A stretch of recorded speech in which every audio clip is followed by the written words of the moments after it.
Okay, folks, welcome back. Now it's TGIF. All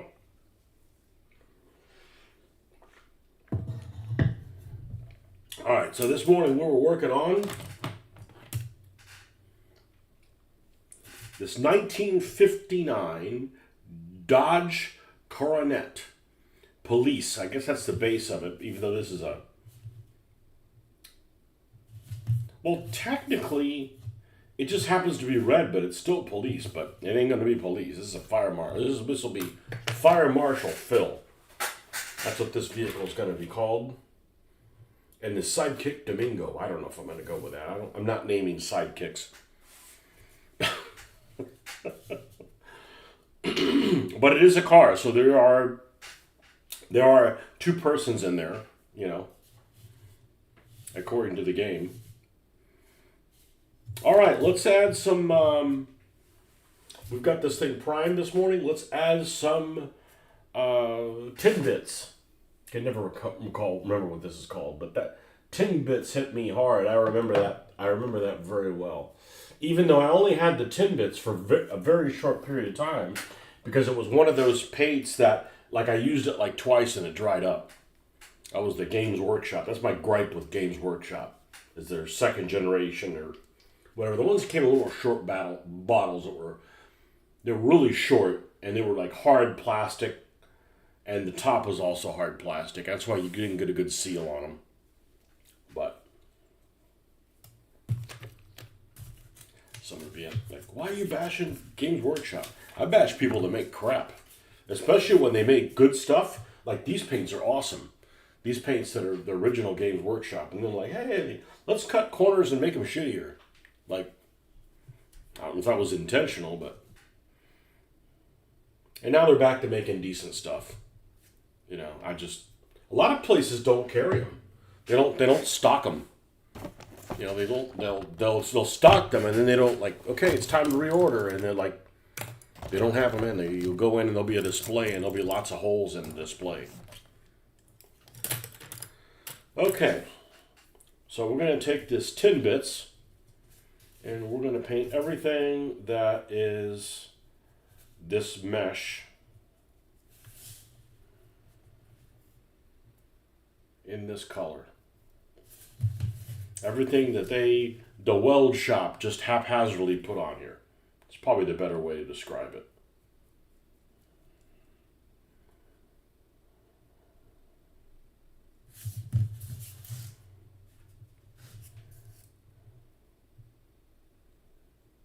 Why said Domingo? I don't know anybody named Domingo.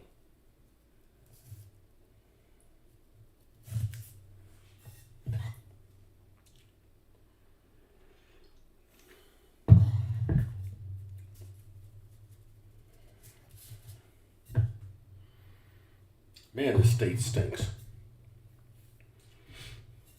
Like, you can have drinking a water in a completely clean cup. You go outside, bring it inside, and it smells of like shrimp. It's that outside smell that Florida has. I don't know if it's... I suspect it's humidity and pollen together. Hey, what's up?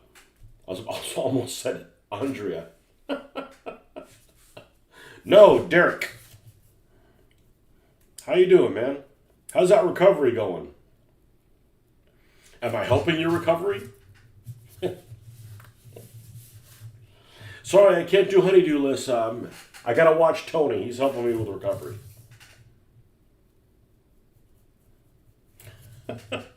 Well, I went to, at lunch, I didn't have time to do what I normally went to lunch, so I ended up going to a store. And yeah, they had Matchbox cars. And, you know, I don't have a preference between Matchbox and Hot Wheels, but I don't like the multi-packs like this of Hot Wheels. Generally, they have too many of them that are useless. So like this one, like all 5 of these are good for Matchbox.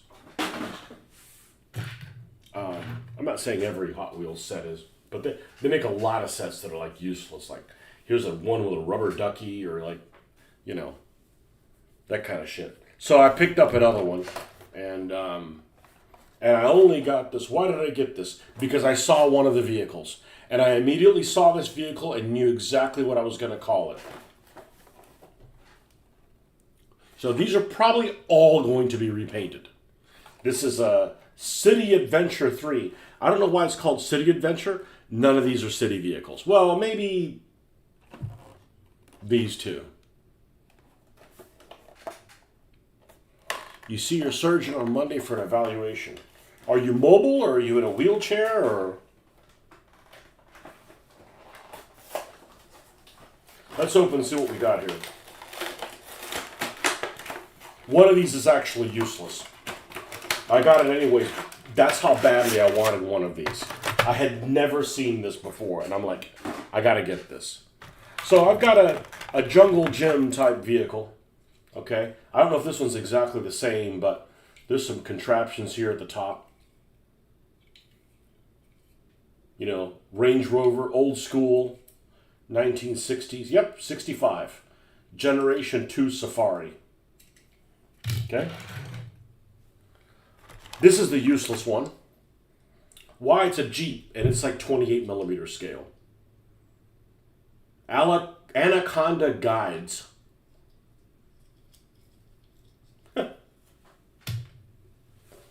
What would you name your guides, Anaconda?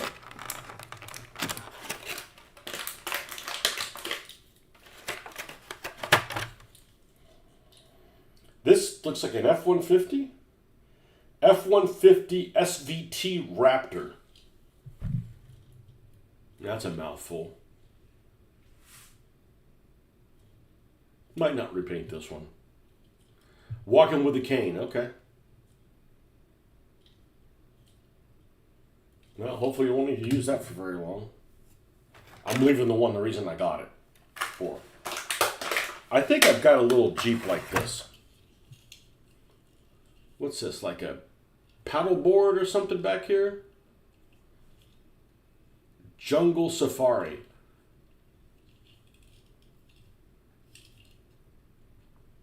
Malibu Marauder. Made in Thailand. It's got that cute little elephant. Let's see if I can... I like elephants. As long as I don't have to clean up after them. And the reason I got the whole thing, I actually probably would have spent $6 on this thing.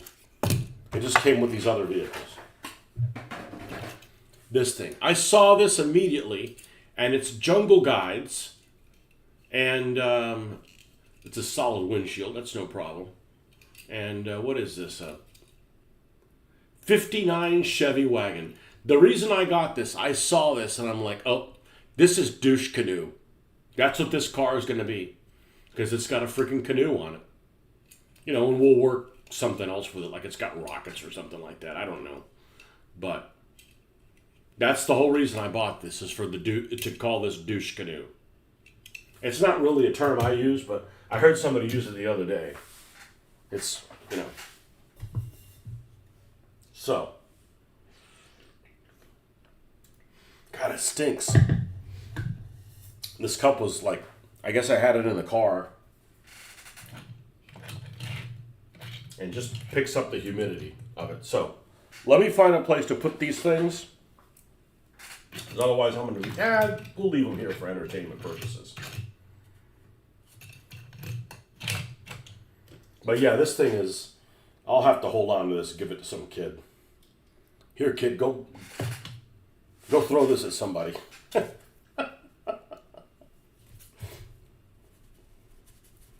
Way too big. You know what? The wheels are good. It's got good wheels. I'll scrap it and use it for wheels. Oh, we got a spare one back here? Oh, that's stuff we could do. All right, we'll scrap this thing. Yeah, we'll scrap that thing.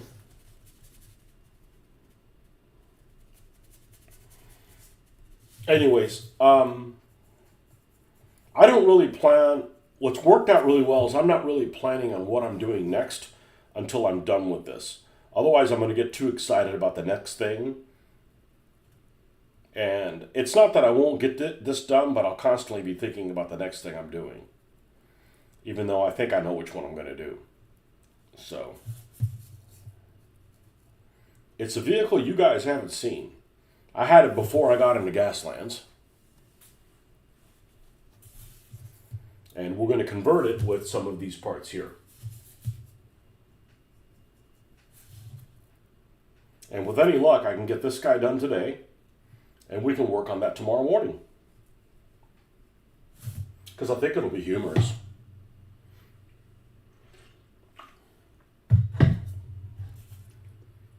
I don't know what a flamethrower is supposed to look like, but I'm going to say that the body of this, we'll use this tin stuff. Actually, we'll use the whole thing in this. Okay, this is probably made out of some kind of pot metal. And we'll leave the tanks on the back as is. We're going to paint them red because it makes sense. Actually, I'll just go ahead and just dry brush the whole thing. Lightly dry brush.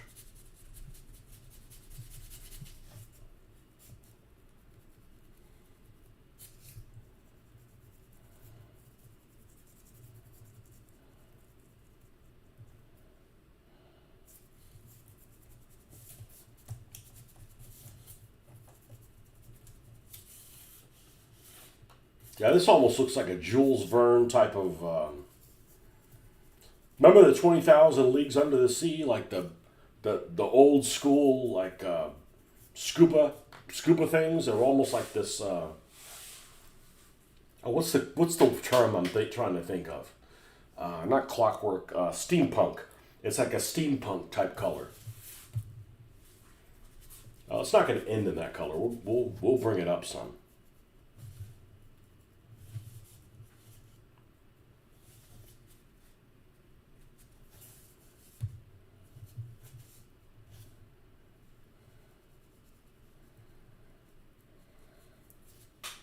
Okay, that's done. This is done. The back is done. This side is done. Okay, let's go ahead and do Iron Warrior's base.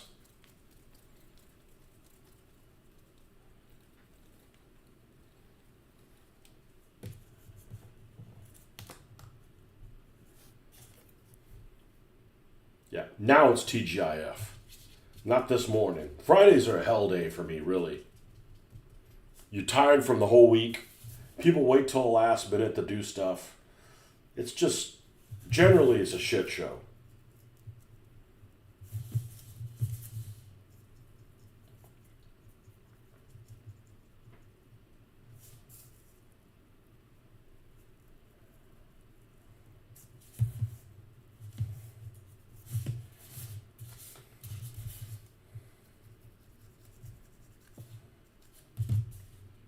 Nope, not that one. We don't need that one anymore. We're done with the 10 bits part. Have you built any cars, Derek? Or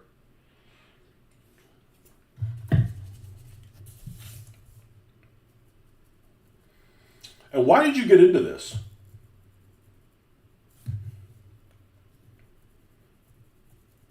I played a game at the con before this game came out. And I always wanted to try that Dark Future and never got a chance to. And then when this thing came out, I'm like, oh, this is pretty cool, you know?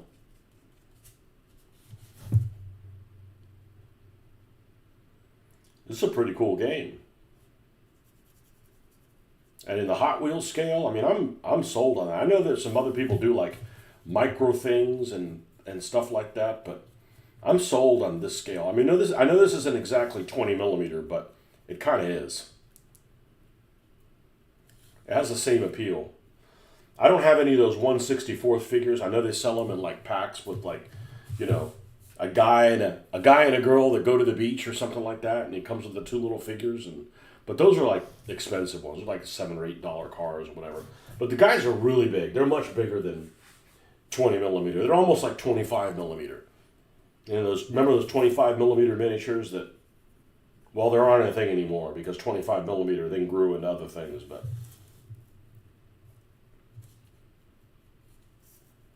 they're just kind of lanky and stuff. But I'm having some issues with trying to source some figures because I don't have very many. The ones I have I really like, but the person who manufactured it, manufactured them is deceased. They passed away last year, and their family is not going to continue the business. I don't really blame them, you know.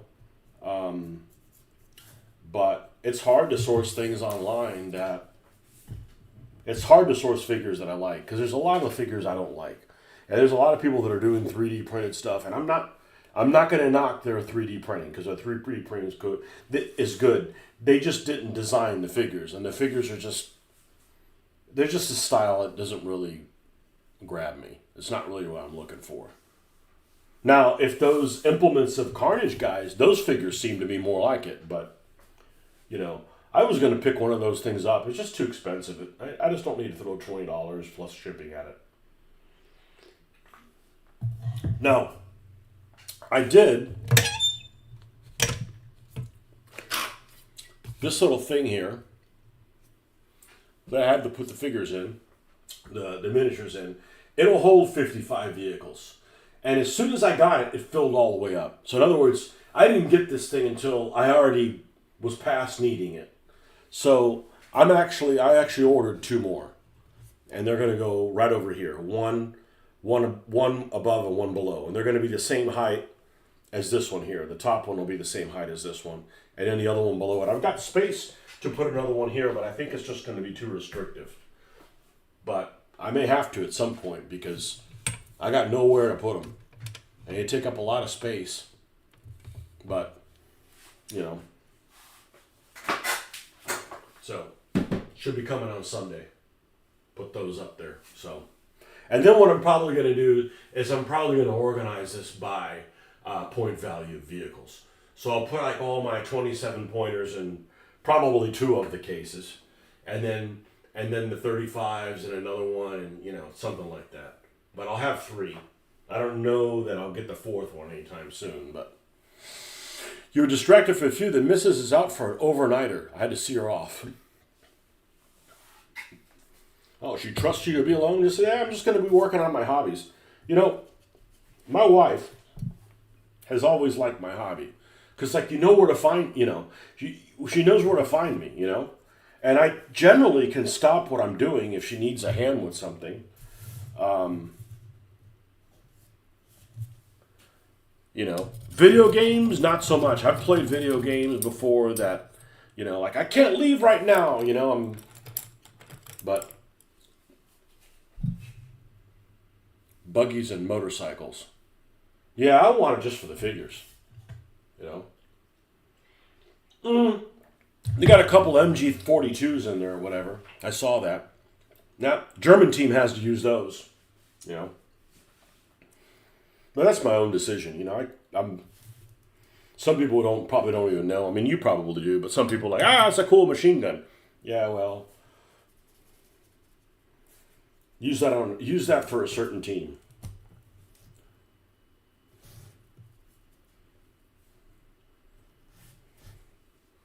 They just wanted too much money for it. I didn't want it bad enough. That's what it boiled down to. I didn't want it bad enough. You know, I went to the store and bought one of those things I wasn't planning. Just today, I bought another one. I have pretty good self-control, because I'll grab like 10 things, and then, okay, like, all right, these are all candidates. Do I want this? Nah. Nah, I don't want that. You know, so both times I think I had like 10 things, and I only picked up 1 of each, you know. And, you know, I've got my reason like that. I needed a suspension. I'm going to do a suspension one probably tomorrow. And I wanted to get the douche canoe. I saw that. I didn't even know they made this. I'm like, oh, we got to have a douche canoe. So, we got to give it some really annoying traits. Whatever they might be, you know. Real annoying traits to be a douche canoe.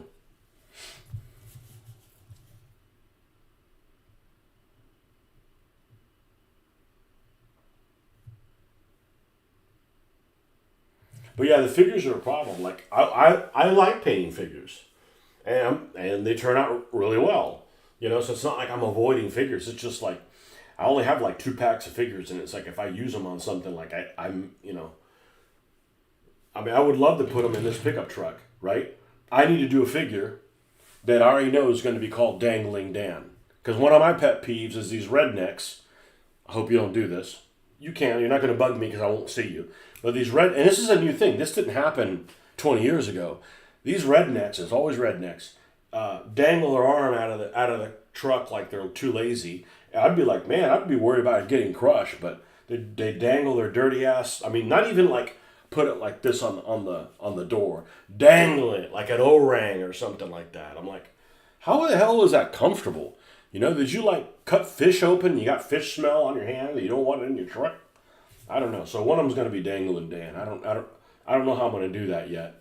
I could probably cannibalize some figures and have some guy with a.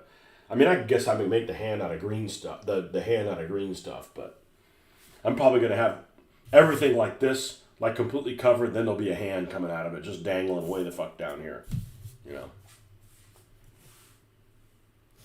And it's going to be on the redneck team, of course. So.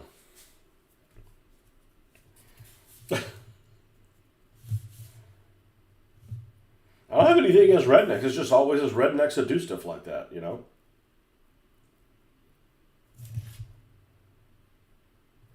Probably need to do several trucks that have the, what do they call that thing? The Carolina squat. That's where it's lower in the back. It's like this, you know, so you can't see who you're going to run over.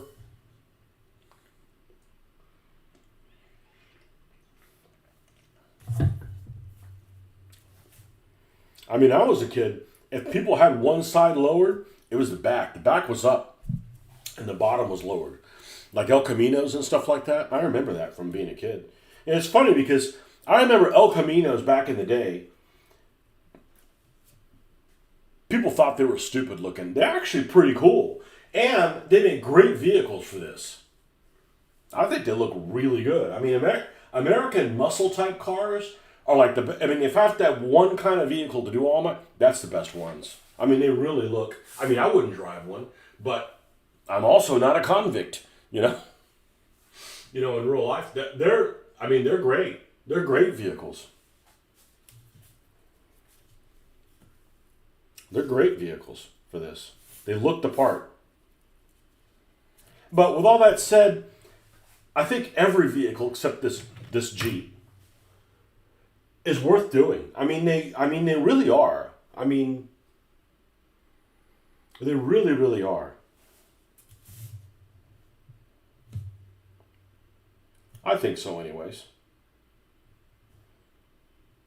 I mean, there's occasionally like a little race car that has like an 8-ball on it, right? Or something has like a rubber ducky, or you know, I saw an egg yesterday. I saw like a little go-kart with like an egg, like the broken head of an egg. I don't know. You have to see it. It's like useless. It's useless to do that. That has no purpose whatsoever. You know, a freaking egghead.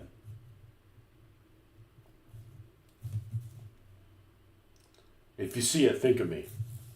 Oh, there's that stupid egg thing Tony was talking about. I thought it was just making that up, but no, it's real.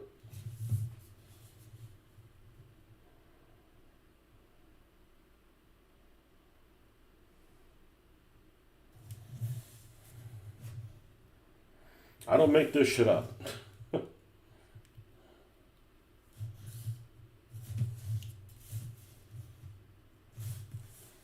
All right. A brown egg too. Yeah, it's the one that I saw. You know which one I'm talking about then? Oh, like the one that's like the safety cone. Like you can't do anything with that. You know?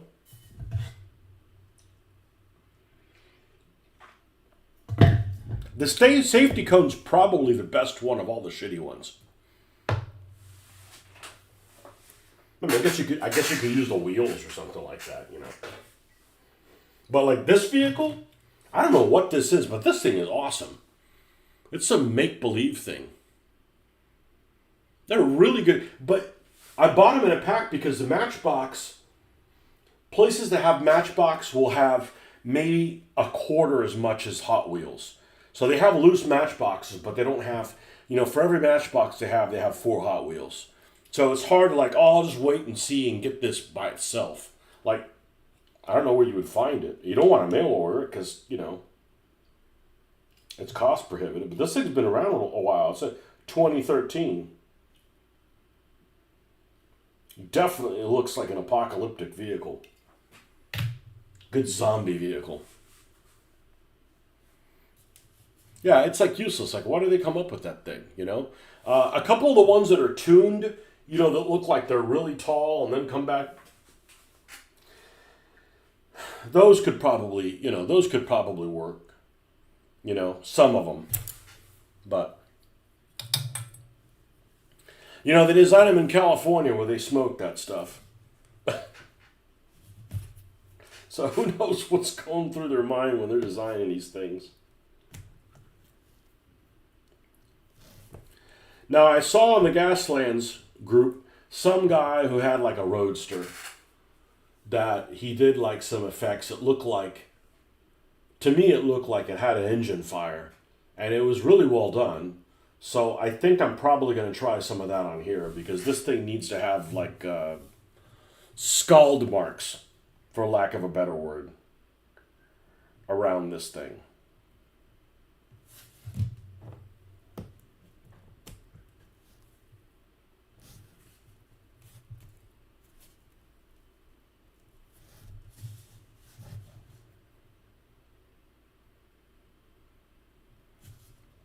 That end is going to be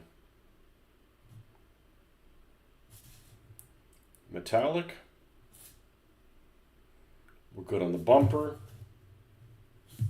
And this flamethrower.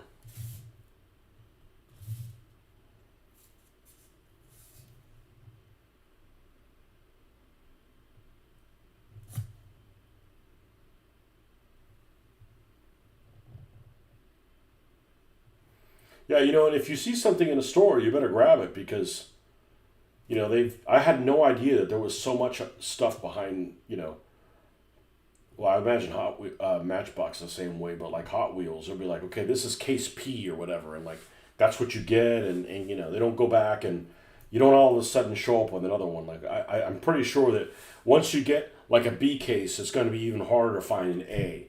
And once you get a C, the B's are harder to find. The A's are even more harder to find. So you need to make hay while the sun still shines, kind of thing.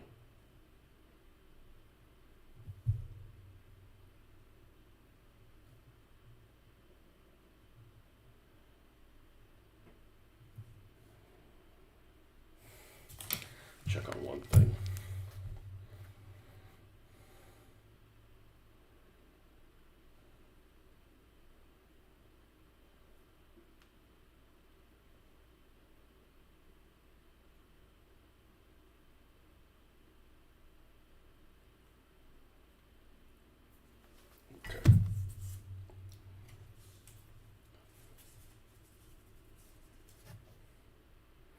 What's the most useless vehicle you've seen?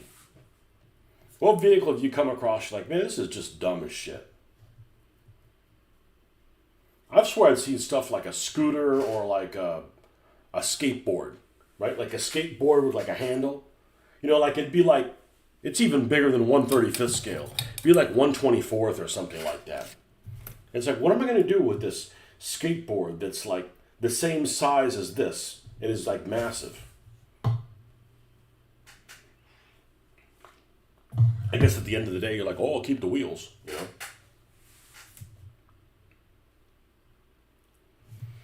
All right, let's do the black lining on this thing.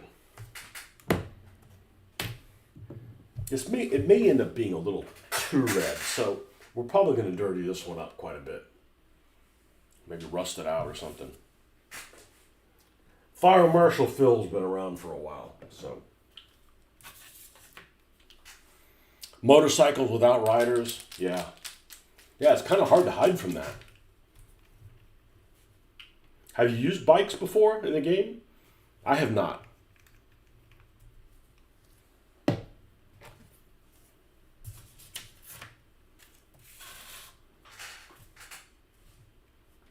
haven't even used a dragster. I read the dragster rules and I'm like, oh dear God. You're never going to make it past the first turn. But I would like the next time we play to try that whole thing. Like, let's have weapons activate in the second turn. Not the second gear phase. Not gear phase number 2, but, like, all right, everybody moves their first gear. All right, and second, and third, and fourth, and fifth, and sixth. And then, it resets. That reset is when it starts. That reset is where it starts.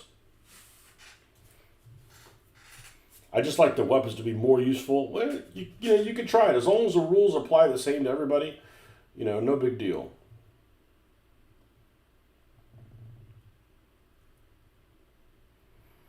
Because it seems to me these standard vehicles, there's a good chance they're not even going to make it to the first gate.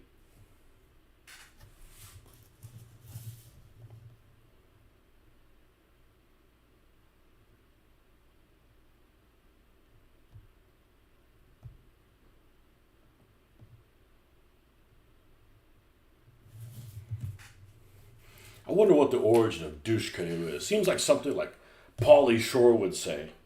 Yeah, remember him?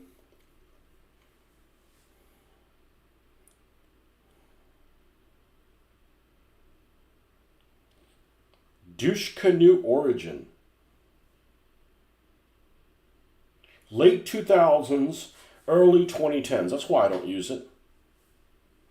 We didn't even use douche growing up.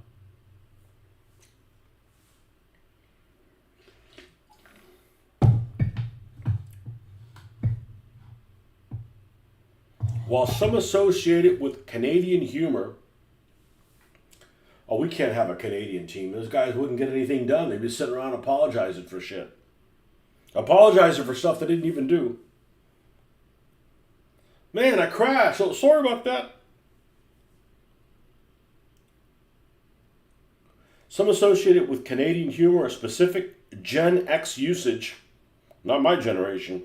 It's generally considered a 21st century online colloquialism. Well, that explains why I don't use it.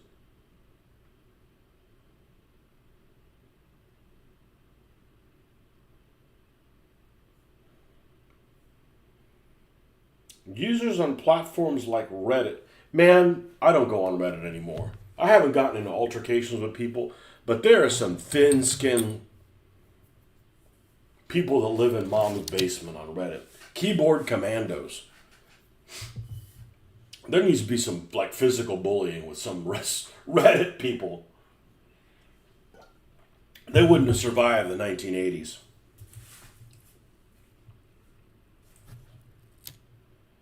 They would not have survived the 1980s.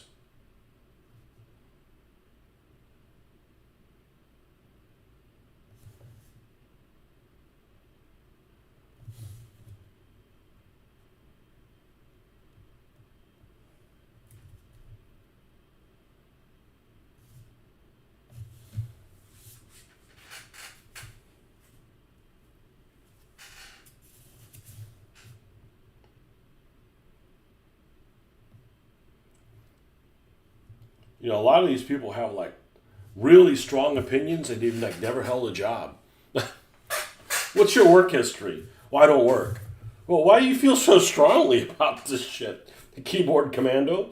Go out and get a job, man.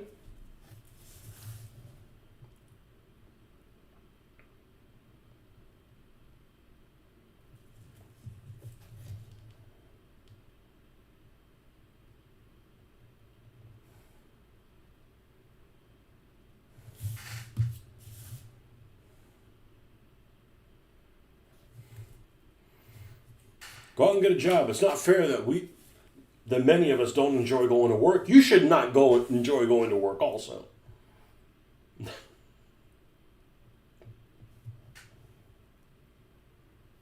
I mean, it was simple. If I didn't have a job, I don't have anything. And I really don't like seeing people that have stuff and I don't have any. So you go to work.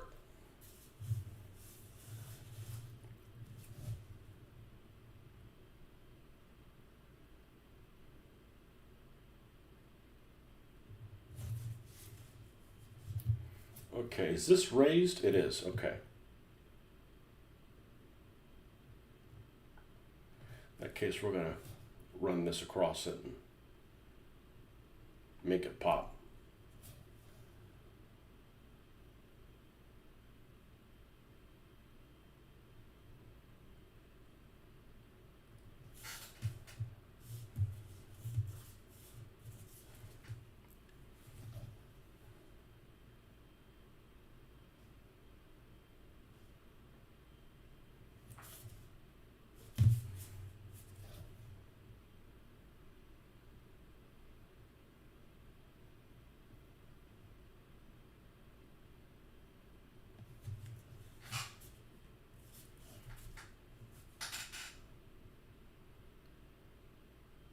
We haven't even played really with audience votes. Not because I'm opposed to using them. It got too complicated. We were making too many mistakes. And we're like experienced war gamers, not like, we never played a game before.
Man, I didn't make coffee and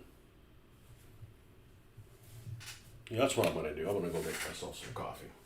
Be right back. Put an edge on me.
So your wife's gonna pull an all-nighter, huh? My wife's supposed to be gone for about 3 days next week, but I don't want to brag about it too much because the next thing you know, it doesn't happen. Not that she keeps me from doing anything. I just don't like saying, "Hey, we're gonna do such and such. We're planning on doing a game with Mitch or whatever on such and such a day," and then fate rears her ugly head, and it doesn't happen. I hate that shit. I hate that. I don't like telling people, "Hey, it's gonna rain tomorrow," and it doesn't. It's like I'd rather be an asshole than a liar. I don't like being a liar because the next thing you know, nobody believes you. Yep, there's that guy that makes shit up again. And there's lots of people like that on the internet. I saw Marty sent me a really cool post yesterday about something that it was like an ad for that Hot Wheels, I think it was Hot Wheels, was going to come out with some vehicles that are exclusive to the Mexican market. She's scrapbooking in Circleville. My wife started doing the scrapbooking thing. I always encourage people to do crafty stuff. I think it's cool. It's therapeutic. I mean, we understand this. This is crafty things. I like going to crafty stores. I'd go to Joanne Fabrics when it was still around. I'd be like the only straight dude there. You know, it was usually like, it'd be these old women. Can I help you find something? I'm like, I don't fit the demographics of Joy. But even if they didn't have models, which the models they had were terrible, they have brushes, buttons. You start looking at buttons like, man, this could make some really good shields for something. It opens the pores in your mind to be creative. Is the cafe ready? It is. All right. Well, I don't drink anything warm. My blood's about 211 degrees Fahrenheit. Always. I'm always hot. It's because I've been going through menopause my whole life. But I always encourage people my girls to do crafty stuff. My daughter does, she paints watercolor things. This is one of her early ones. It's dusty as shit, but simple stuff. Nothing, I'd say nothing in a museum, but there's garbage in museums. Not everything, but there is some garbage thing in museums. So, I always encourage them to do, artsy stuff because it's therapeutic.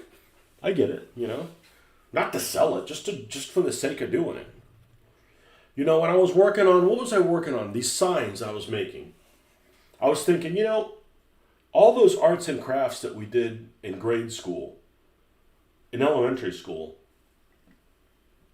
were a waste of time. They could have had us do something like useful. Not like, because I remember they'd have these projects like, all right, grab a bunch of magazines that we're going to cut them out and we're going to paste them with paste, and we want like juice cartons and milk jug. Like, what are you doing? Like, that's stupid. Like, go recycle that stuff, You could be like, have them make birdhouses. Like, that would be a good thing, right? Like, you're going to do like arts of crafts? We're going to make birdhouses. That's cool because then you get to use one, right? Like, I like birdhouses. Instead of like just doing busy work,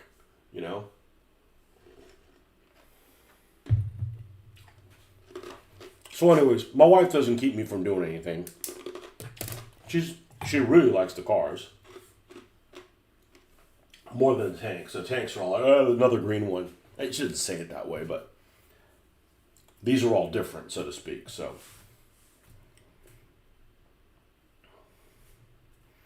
got to do something. If she knows where to find me, I'm right here. You could subscribe to me and know what kind of, pablum I'm spewing too, so we're not trying to pretend to be somebody that we're not. But I don't like, the last time I said I was going to do a game with Mitch, it just didn't materialize. So I think whenever it is that we play a game, it'll just happen. Although I haven't played a game with anybody since January. Typing class was the single most useful class I've attended, and I never took it. And I wish I had, because I don't hunt and peck, but I have to look at the keyboard.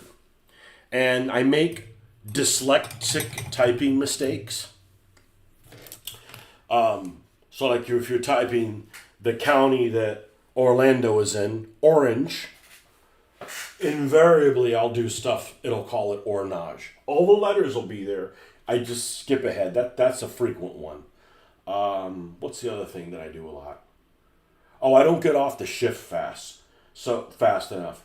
So I'll type something like a response. Yes, capital Y. The E ends up being capitalized too. So I have to go back and correct shit, and it's exhausting for me to have to, go back and redo shit. I never took it. I'd say I'm just a little bit too old to have taken it, but I know you're older than I am. I didn't take it. My brother types really fast, and he said he took the class in high school, wherever it was, and he said it helped him, but he has bad handwriting. I have good handwriting, as long as I'm not being rushed. I have good handwriting, and I still type okay. I'm a bit of a spelling Nazi, and it's annoying to make, stupid mistakes, You had to do military reports? Sad face, yeah.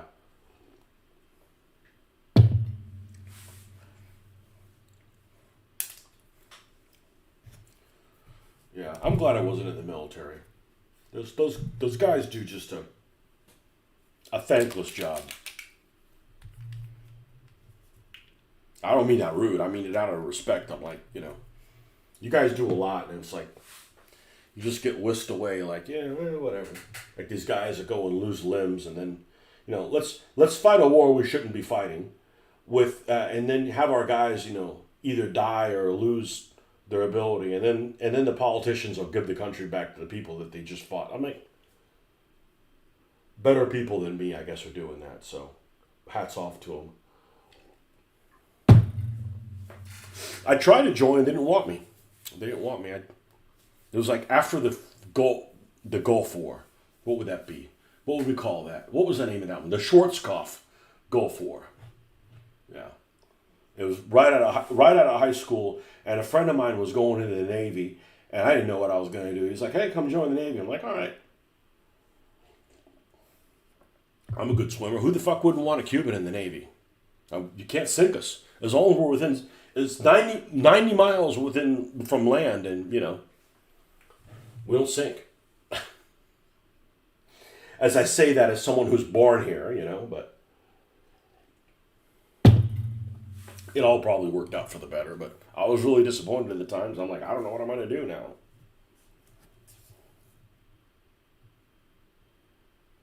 That was like 92? I think it was early 92.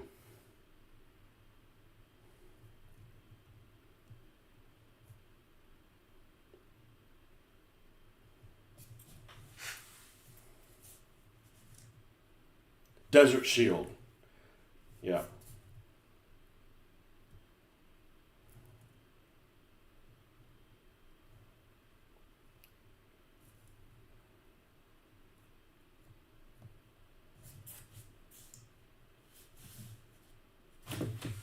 Easy. Easy, killer. All right, we've got a lot of like nomenclature here. We got like Matchbox 500, Dodge. I like the flames. The flames are the whole reason that we're doing that.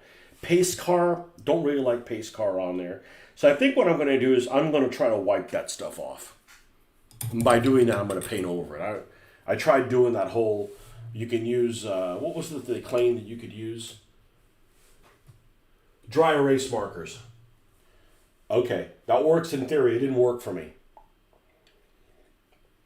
And I'm pretty patient, so maybe I just bought the wrong dry erase markers. It took way too long. So you're just like, if I want stuff to go, I'll just paint over it. Now, which red? It definitely has a little bit of orange in it. So I'm thinking it's the vermilion one. No, it's actually the scarlet one. The scarlet one is spot on, I think. Or close enough. When we do weathering, you won't be able to tell.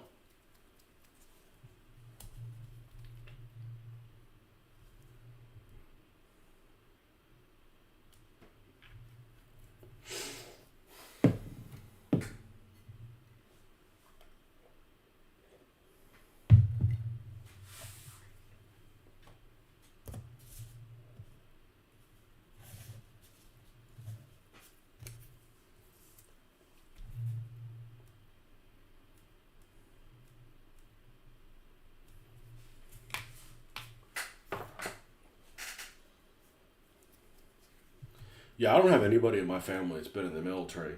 I had a dad that's my dad would have been old enough to have been in World War II.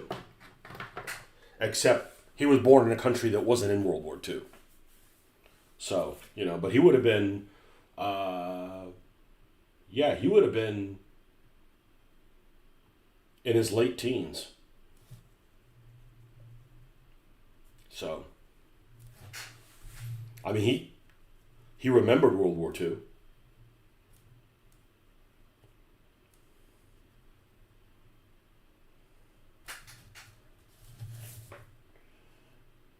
Okay, what do we got down here? Matchbox Bull Racing something or another. All right, let's see if we can cover this up. And and we're just going to stipple over this. And the reason why we're stippling it is it makes it kind of irregular looking.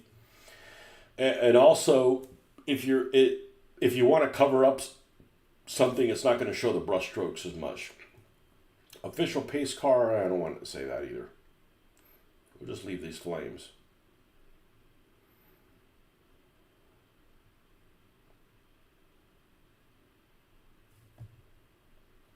I knew Schwarzkopf before the rest of America did. He was a really tall... Really?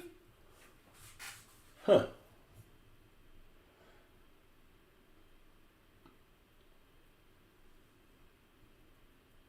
Yeah, he died way before his time, man. He didn't die old.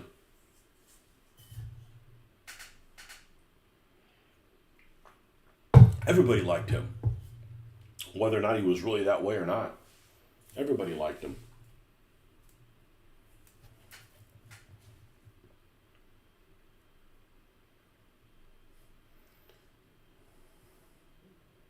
Schwarzkopf, Blackhead, right? General Blackhead.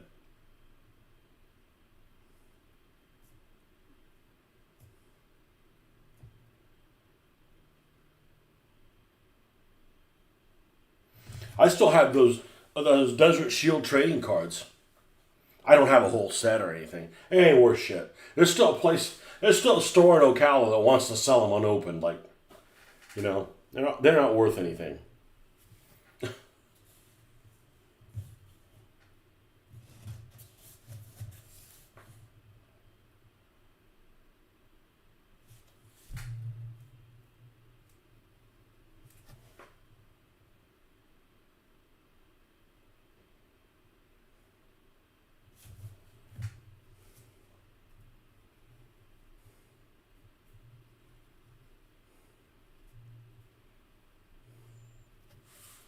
He was your division commander in the 24th Infantry Division, 83-84.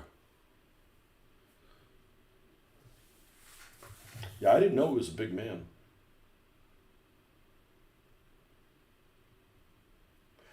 Height-wise. I mean, he was like stocky and stuff, but...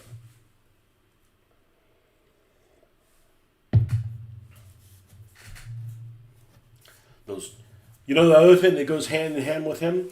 Those chocolate chip uniforms, right? Because they didn't have those for very long. They were already phasing those out during like Somalia, so they only ran those things for like maybe 5 years, I think. That desert chocolate chip. Now they're like changing shit all the time, all the uniforms, and I don't even know what kind of uniforms the service uses anymore. Now wait another week, it'll be different. It's digital now. No, it's not.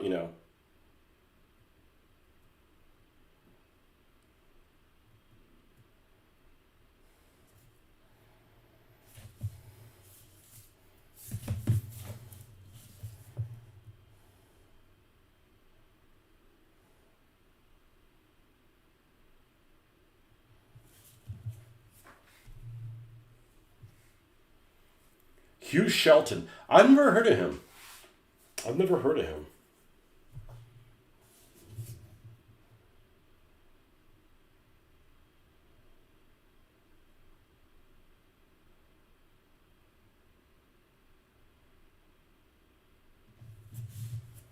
Yeah, it's back when I watched the news. I don't watch the news anymore. You don't even know what's going on. You don't know. And I'm not a conspiracy guy at all. I just see it, I think the moment of glory was the moment that really, like, I basically stopped watching news, and I've mentioned this many times before, was like when the Russians invaded the Ukraine. And like day 1 or 2 or something like that, they go to that Snake Island or whatever, and they basically pulled a Bastogne on them. Like, you guys need to surrender, or we're going to kill you all. And supposedly they gave him back a nuts response. And, and then they didn't hear from the garrison again. And you're like, oh man, they fucking murdered everybody. Like, those guys are real stalwart defenders. And then the next thing you know, a week later, no, that actually hadn't been what happened. I'm like, all right, that's it. I'm turning it off. I didn't even make it to that, what is it, the Eagle of Kiev or whatever the hell that guy was that was like supposedly some fighter ace, but it really didn't happen. I'm like, Okay, I don't have time for lies and shit like that. Like, if you're gonna lie to me, I'm just gonna tune you out. You know, I'm like, I'm just not interested. You know, when somebody's knocking on the door and we gotta, take up arms, I guess I'll know when they knock at the door. We're gonna take off this Matchbox 500 as well. So now what's the term for it? Apathetic. Apathy. Now I don't care what happens. You know, not that I don't care what happens, but I'm like, I'm not gonna worry about it because it's like, all they're doing is trying to get a rise out of you.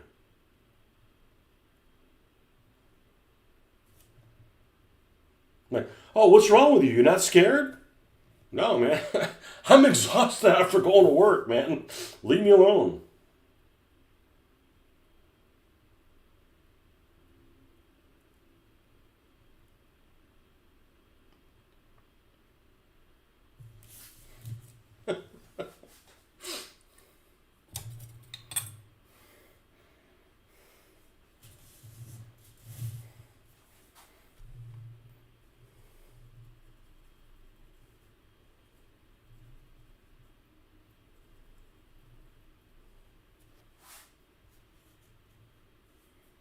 It's not in our lane. Yeah, I don't worry about that stuff. I don't get a rise out of me. Well, aren't you upset about the Russians? Who knows what's really happening? It's not the people of that country, it's the leadership. I've never liked the leadership of, and the problem with that is like, you have these people that are like, oh no, they were our allies in World War II, and they're the bad guys now. They've always been the fucking bad guys. Always. Like I love the Eastern Front because they're both dickheads. It's like, let them just eliminate each other like cockroaches. That's not fair because there's some people that get caught in the middle that they're just trying to survive. But both systems, like the Nazis and the commies, can kill each other to the last man. The world is a better place, you know. But this idea that, oh, they were the good guys in World War II and they're bad now.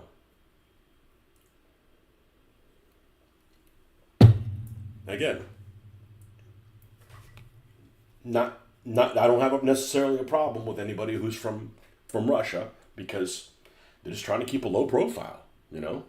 Just like when I got friends that are like, they don't like, I got 2 or 3 people that don't like, and Mitch isn't one of them. Just so you know, in case you were wondering, Mitch is not one of them. But they don't like anything French.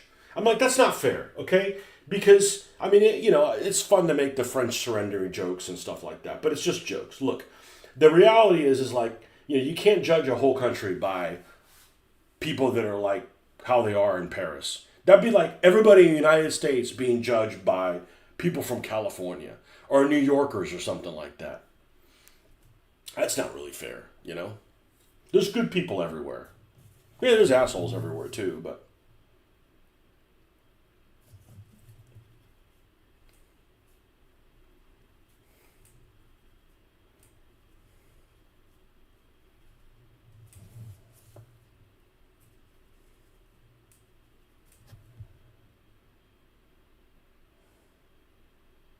I know we're getting pretty dark. I want it to cover this white of this lettering pretty well.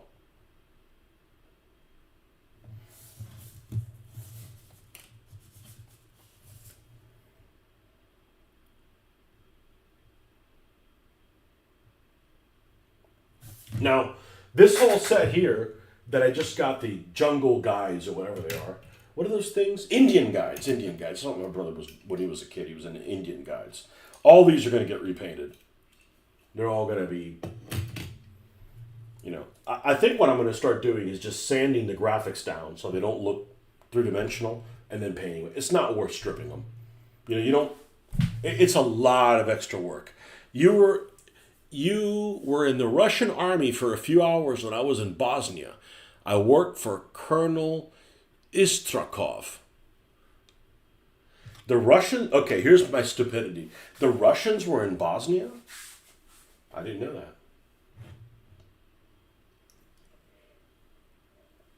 that. I did not know that.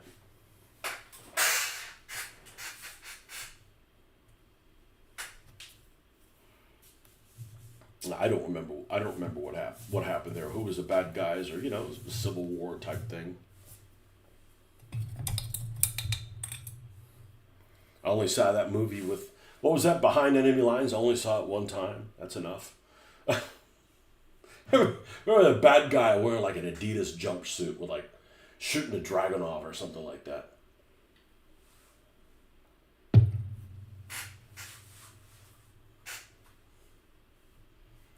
They were. I'll take your word for it. I just didn't know. Hey, you had front row tickets.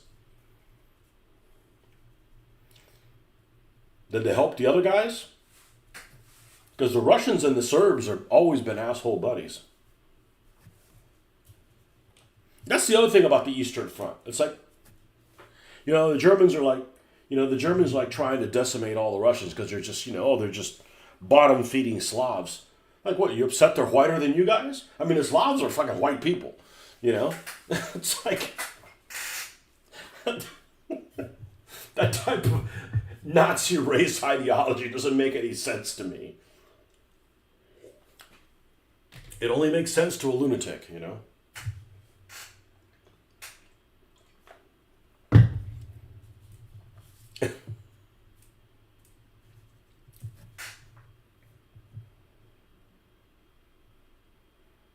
I am going to have a Russian team.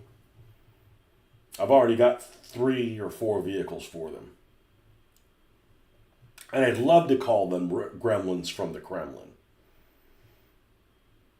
But that would only be if, they drove Gremlins. And no, they've got Mercedes. They're all, they're all those troublemakers I got to send John Wick after.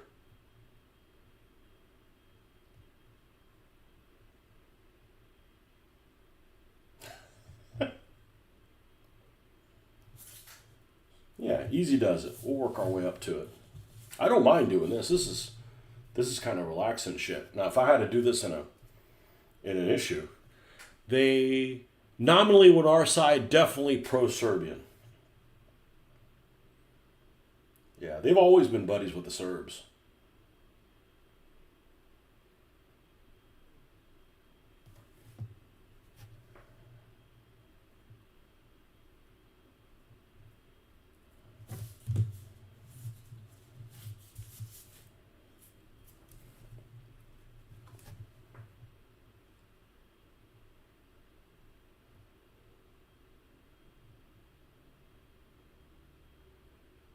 Slobodan Milosevic.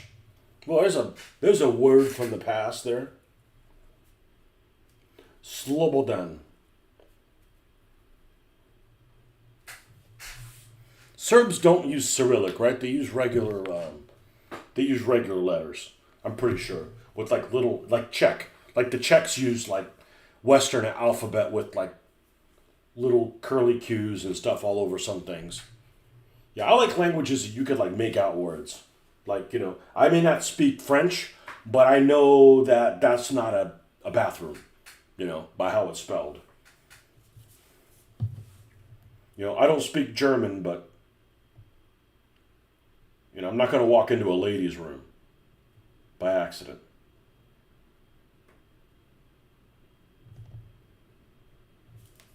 Oh, yeah, I love doing this right here. Like repair work.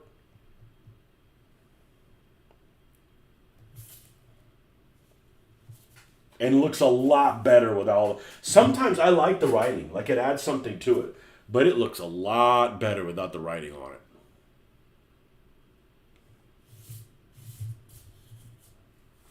Yeah, this thing's gonna be cool. Hey, this last year, I've had 2 things that didn't turn out that I was happy with. That hasn't happened in decades. So I'm probably good for like another couple. And I'm not saying like it turns out and I don't like it and I fix it and then I'm happy with it. That's still a win. It's like, I can't move forward with it. It's so unusual for that to happen. And it's not that I'm easily pleased. It's like, I've done it enough times. I know how to avoid getting to that point where I'm not happy with it. And if I do, what I need to do to fix it. But that really takes the wind out of my sails when I can't be happy with how something turns out. But it's pretty rare.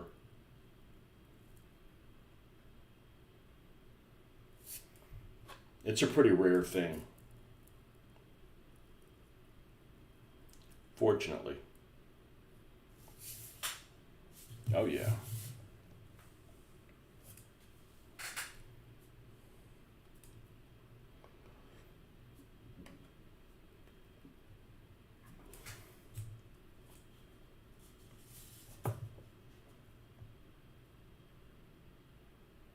Man, this color is a perfect match.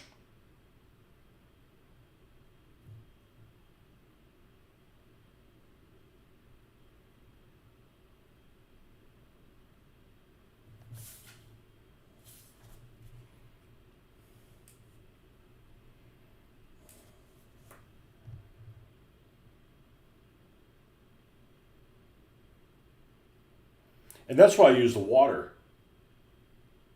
to get it to, apply smooth. You've heard this before, multiple thin coats. Like, well, then it won't cover as well. Yeah, but you don't want it to get goopy. Because once it gets goopy, you're screwed. You can't do anything with that. Look at that. And we're not done yet, but that looks so much better that it doesn't have the writing. And it's not because it has writing, because I encourage some writing, but it just had writing it didn't need for this. And yeah, we're going to paint a little light like it's, like that's on an emergency,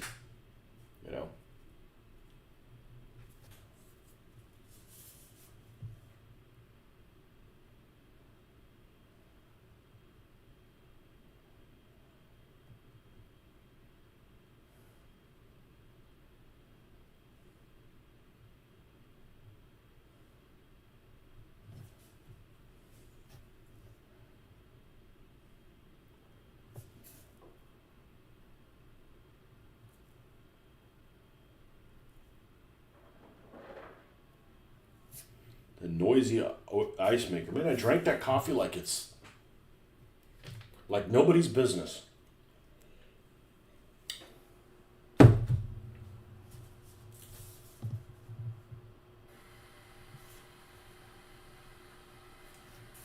But this is about the cheapest hobby I know of. For a dude, anyways. I guess whittling would be cheaper.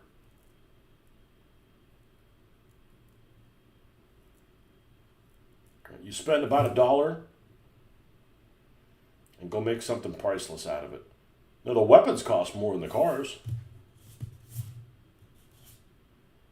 I think we need to come up a little bit, maybe.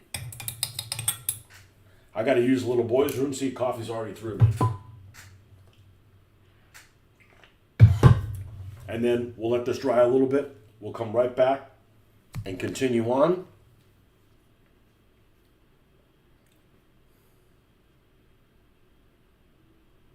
I'll be right back. I'm not even going to pause it or anything.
And of course, going ahead and refilling the tea.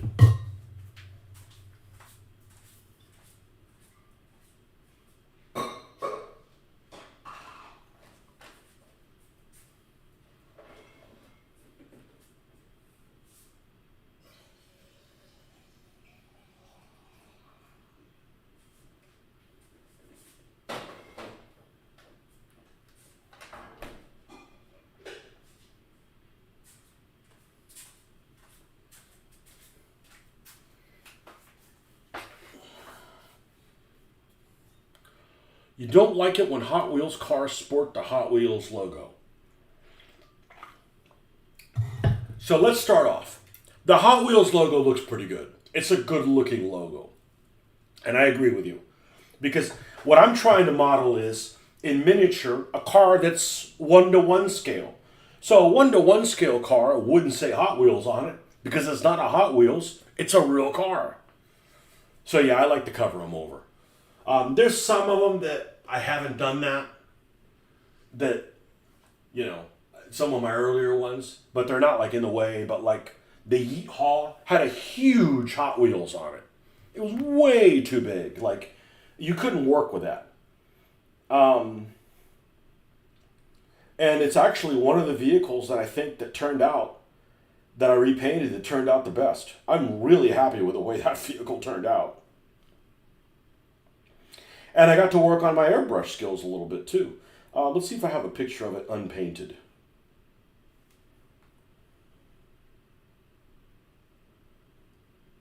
I know I do.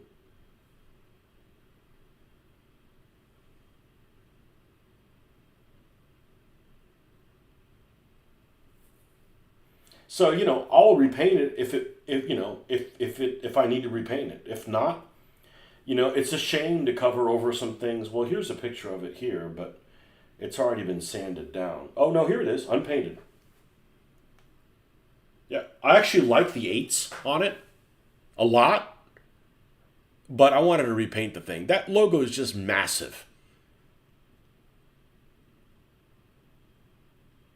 And the only way you could justify that is like, okay, there's a Hot Wheels branded real car that's going to get into a battle, right? Well, now I have to have a Hot Wheels type of name for the car, and then there can't be another one. Like, that'd be the only one, So, it's a good logo, And I like these 8s. The 8s are really cool. I don't know, the style that they're done in is pretty nice. So, I'm not opposed to modifying some different things. I've got a couple of NASCAR cars. I can't remember what the second one is, but I know one of them is the Lucky Charms, and I believe it's a car that Richard Petty drove. I don't know how I fucking know that because I don't watch racers, especially racers that go around in a circle. I did at one time watch Formula One in the '90s, but not NASCAR. So he's got his big 43 on there. I need to remove the 43 somehow because actually there's a lot of cars that have the 43 on them. They make a lot of his vehicles, and they can't all be 43s. Like, one's okay, but you gotta control. Hey, what's up, Hollow? Hollow 599. How you doing, man? Happy Friday.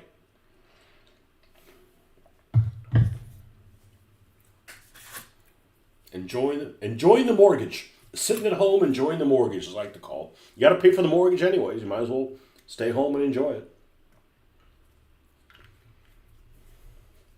it. Yeah, if you guys don't speak up, and I'm only saying this because you may not know this, and I'm not saying that as you're ignorant because, like, I was ignorant of a lot of things, but, supposedly there's 7 people watching, okay? I don't know who you are. And that's fine. You don't have to, I don't want to out you or anything, but, I don't want you to have this attitude like, man, I was watching for 2 hours and Tony never gave me a shout out. I don't know who you are, everybody's welcome here as long as you behave. My people behave well. I've even had kids come on here. And there's nothing wrong, there's nothing wrong with kids. The kids that have come on here behave really well. Give kids a chance, some kids, I as a general rule don't like kids because a lot of kids aren't raised right. Like, I like my daughter, but I know there's a lot of people that misbehave. I've had 2 or 3 kids come on here. They're cool, we were all kids at one time, Long but fun week at work. You're overpaid. You're having fun.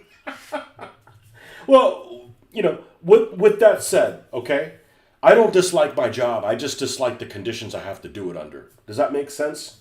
Like interruptions and stuff like that. Just drive you fucking crazy.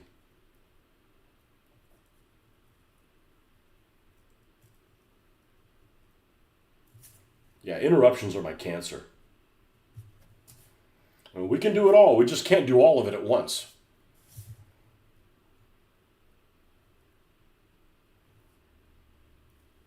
And it seems like every day there's people that can plan worse and worse. They make everything an emergency.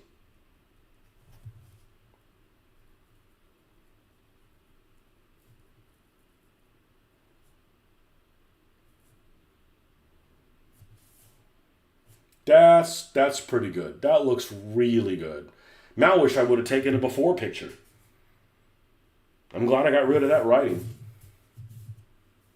And it's a whole lot of red. So I gotta be mindful of that. You got to solo a helicopter for the first time in 1-to-1 scale? Okay, so I'm terrified of flying. With that said, I don't get air sickness. It is just, I've never done drugs. And I imagine it's like being on drugs. When you're on a plane and you're taking off, and, you know, I'm constantly looking out the window. It's not like I'm like, oh, but I'm freaking terrified because it's surreal. But I've said this before. I would feel a lot more comfortable if I was on a commercial airliner. Of course, this is never going to happen. And I could go sit with the cabin crew, you know, the flight crew. Because if turbulence or something happened, you know, I don't like turbulence because it's terrifying. Not because it feels bad. Dude, I do roller coasters. Like, it's not a G, you know? It's not you can't handle 1G. I can handle the Gs. And I like roller coasters, but I don't like heights. And I don't like turbulence. But if I was there with the crew and I realize they're not worried about it, then it's nothing to be worried about. But I don't know what's going on, you know? And, you know, you can't sit with the crew anymore because, you know, these times we live in. But it's super cool. And I love maps. I love Google Earth. So it's like, okay, Google Earth is like happening live. I saw somebody that posted a video of the Artemis taking off from a plane. That reminded me of the time that I was on a flight and the shuttle took off. And if you know that video that somebody took, that's almost exactly the distance that I saw the shuttle from. Like, you could literally make out the shuttle. It wasn't that. We're actually pretty close. And that's just, you know, luck of the Irish, you know. And I think it was before I had cell phones. You know, you couldn't just like, you know, if that happened now, you'd be like, all right, we're taking a video of it.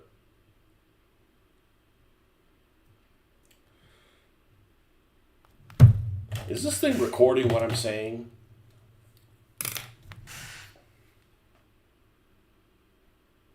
Yeah, Gemini's listening to me. These fucking Chinese people listening to me. Yeah, and I'm trying to figure out what it was. I have a feeling it would have had to have been like Fort Lauderdale up to like Connecticut, DC, but I wasn't with the family. So I have a feeling it was the trip that I took in 2004 to our plant in Ohio. It had to be that. Because the shuttle has to be running. And I had to have been going up and down the coast. I don't fly that much. You know, I fly now more than often. But, you know, I fly once a year, if that. And back then, I probably wasn't even flying every year. It had to be that. It had to be like in 2004. And it's cool, you know. I mean, you couldn't pay me to get on one of those space shuttles, but I'll watch it from over here, you know.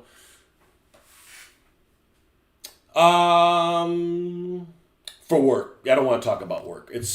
We'll say it's concrete. We'll leave it at that. Yeah, I'm kind of near Jack's. An hour and a half from Jack's. I'd rather give you my personal address and talk about work. I don't want to talk about work. We kick ass while we're there, but we're not. I'm not defined by what I do for a living. I'm defined by this. But this doesn't pay the bills, so, you know. What did you say? Jet Ranger, Bell 206, Joe.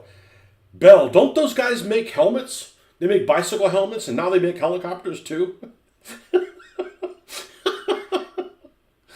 Bell 206 Jet Ranger. See if it's a sexy helicopter. Okay, it's a standard looking helicopter. There's probably multiple helicopter models that aren't the same model that look almost identical to it to an untrained eye. Yeah, it's the standard helicopter looking thing. Yeah. I always like the Italian one that Airwolf is based on. You know which one I'm talking about? That's a good looking helicopter. As opposed to the one that was, all right, we're going to test how old you are. Remember the one that was on Riptide? That is an ugly bitch. That is an ugly helicopter.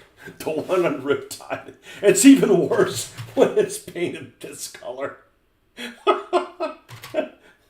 It's flat salmon. Okay, whatever. That shouldn't be in the air. Now, there's actually an uglier helicopter than that, and they used it in the Korean War. And it is god-awfully ugly. I'm disappointed I'm disappointed that they never made... Was it called the Comanche? Remember the one that was going to be the replacement for the Apache? That was a good-looking helicopter. You fly the 412 next. It's the standard helicopter. Yeah. It's a good-looking helicopter. Anyways, I'm terrified of flying, but I would be a lot more comfortable if I was the one flying. It's the same thing as like if you're driving. Like if things get too wonky, you can be like, all right, we need to simmer this the fuck down because I'm getting nervous kind of thing. Not like I would never do like one of those, hey, you want to ride an F-16? How about fuck no? Absolutely not. Just depends on your personality. I don't even like being the passenger in a car. I like to be able to say when, Riptide 1, awful big Sikorsky has a radial engine from World. Really? Yeah, the Comanches look good. A couple of the Russian ones look good too. Of course, Russian helicopters tend to fall out of the sky, but lately, all kinds of you got to do maintenance on these things. You got to be like, even when you do maintenance, things can go sideways. What is that Korean War helicopter? God, it's ugly. It looks like an ugly green bean. Korean helicopters. Well, the one from MASH is ugly as shit. Okay? Look at the first one that comes up. Okay? And the very first thing I think of, now I don't know what this is. Apparently it's a Korean Kaiku 1 Suryeon. Okay? But with those little engines at the top. All right, what was the name of that movie? For Your Eyes Only. Remember where General Gogol goes and meets him and he shows up in a helicopter? That's what it looks like. General Gogol. And they lose the thing, and I remember him goes like, oh well, Korean War helicopter. I don't want one from Korea. Korean War helicopter. Okay, yeah, the one from there's several ugly ones. Images.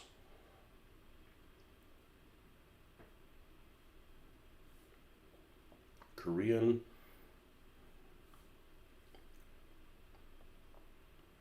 Oh, there's some ugly things. Okay, so here's both of them. The Riptide one is on the left.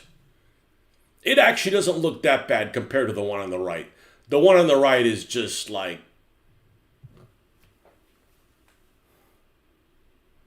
just ugly.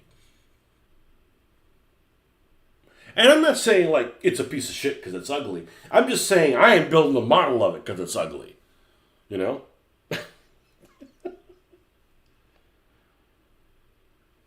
Yeah. Look at that thing.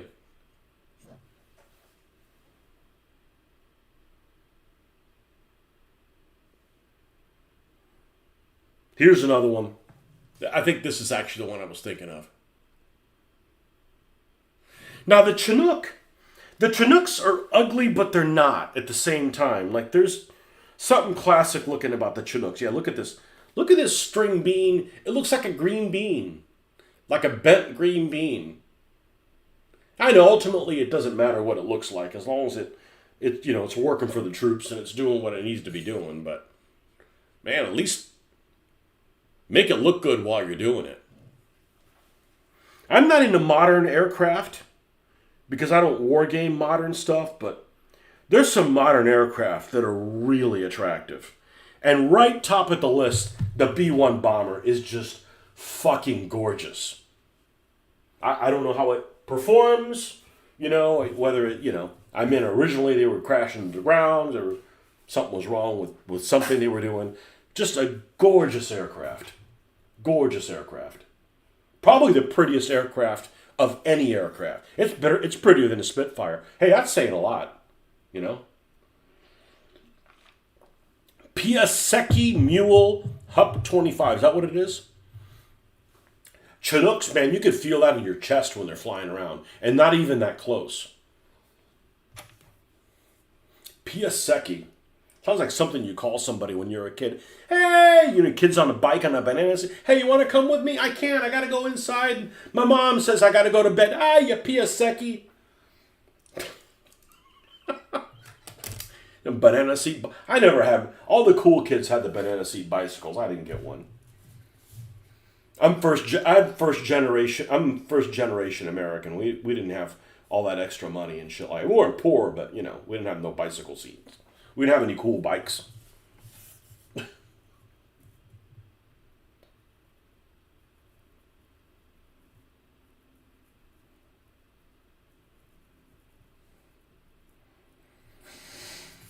You Piasecki.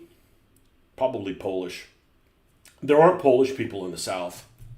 They just aren't. I mean, they just don't. It's another ugly one? Okay. Got a couple of rides in the Chinook. Hardly feels like a helicopter. More like a plane. Yeah, I'd feel a lot more comfortable in like a C-47. Something that, if the engines died, it could at least glide for a while. Now, if the wing snaps, well,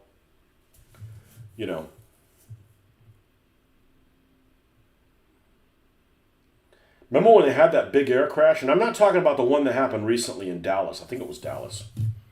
With the B-17 and the P-63 that crashed into each other. I'm talking about one, it was a while ago. I want to say it was so long ago it happened before I was married. Because I used to wake up with an alarm clock to the news. And I want to say it was on the news when it happened. But they were doing this pylon. I could be wrong on that. It just somehow it makes me feel like that was what it was. They had this pylon race in near Las Vegas or something. And there was this P-51. Obviously it didn't have the 50 calibers on it. But the P-51 that was, doing the, going in between the pylons. And it lost, something happened with its tail, it snapped off or a stabilizer broke on it. And it went out of control into a fucking crowd. You remember stuff like that, right? Even if you weren't there, you remember if you're old enough about that accident they had with the Italian, 84 or 85 when they were at that base. Was it Ramstein Air Base or something like that in Germany where they were doing this thing and they crashed and they plowed into their crowd and just freak accident stuff like that. If you have an air crash, you expect, okay, the pilot dies. Not okay, well, you just plowed into a group of people and now there's hundreds dead. It's man, that's just a freak show. You've ridden many, supposedly the only thing that kept that from getting worse is it plowed into the crowd and they were having an air show and there was an ice cream truck or something like that contained some of the fire, if I remember correctly. Of course, it could have been a fake article too, but... You can fall with style in a heli. It's called auto-rotation. I'd rather not be stylish. I have ridden a helicopter once or twice. And I want to say it was in Pigeon Forge.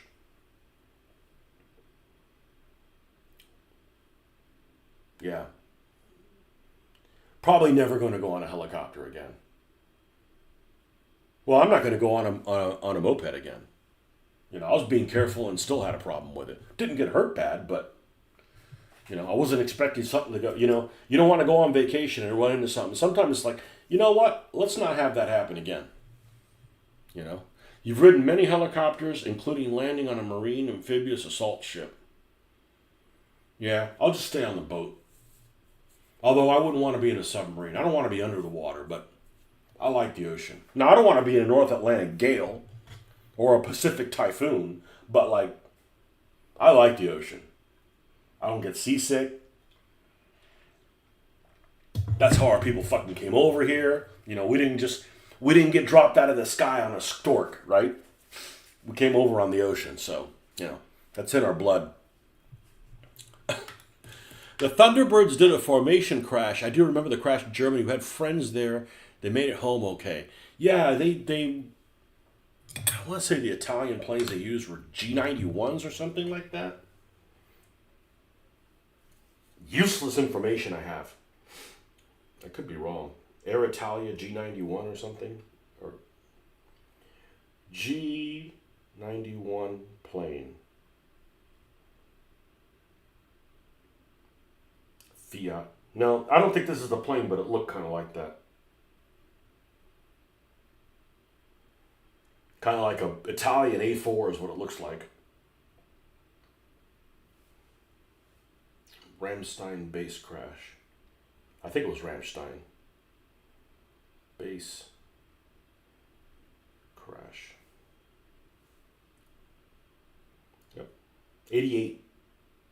Got my 80s wrong. Yeah, this shit.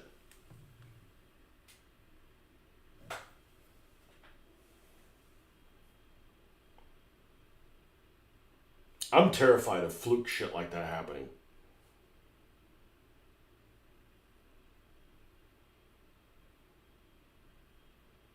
I go under an overpass, if I'm waiting to come to work, right? We have to go under I-75.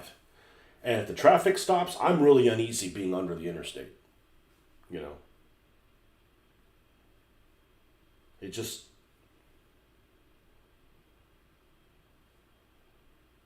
Hey, I can't be a badass about everything.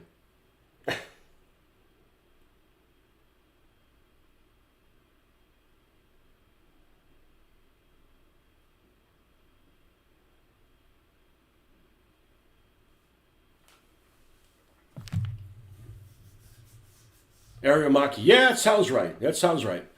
Your baby boy is in submarines. He's an instructor at the school currently. Do I ever do ocean fishing? So, I've only been fishing on maybe 6 occasions.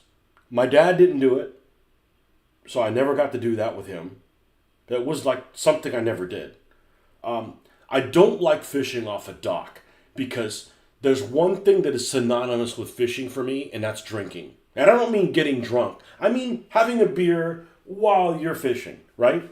Or 2, or 3 if it's all day. But not even trashed. It's like a built-in part of it, right? It's like I can imagine wargaming, not drinking any alcohol, right? But if I'm fishing, I'm going to have a beer. And if you're on a dock, you're not supposed to have one. So you're hiding it like you're 15 years old. And you're doing something wrong. So I don't like that. Ocean fishing, I've gone a couple times, had a good time. A couple of years ago, let's see, how old am I? 54. So 4 years ago, we ended up doing a charter and we were staying in at a house for a week in Mexico. And where was that place that we're staying at? Manzanillo. And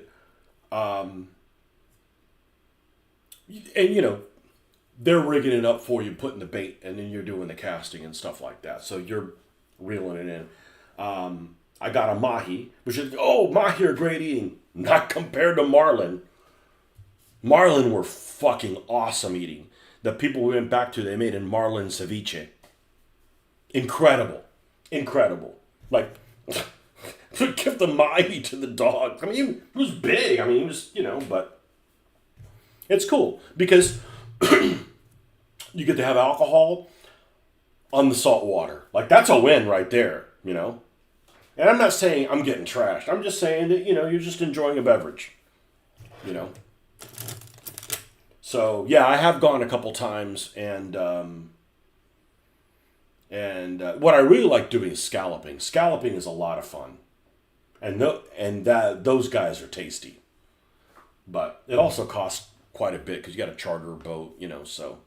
But yeah, saltwater, I'm a fan of saltwater. Absolutely. Freshwater, no. For me, freshwater is the pool. Lakes in Florida are terrible.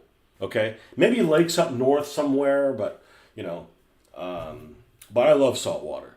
It's just something that's why I like going on cruises. Actually, I loved going on cruises, but then I went to Europe and then like, okay, well, cruises kind of suck compared to going to Europe, you know.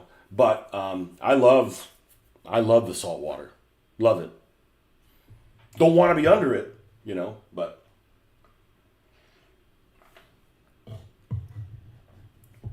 my mom could never get her to go on a cruise. She was worried about the Titanic and shit like that. I'm like,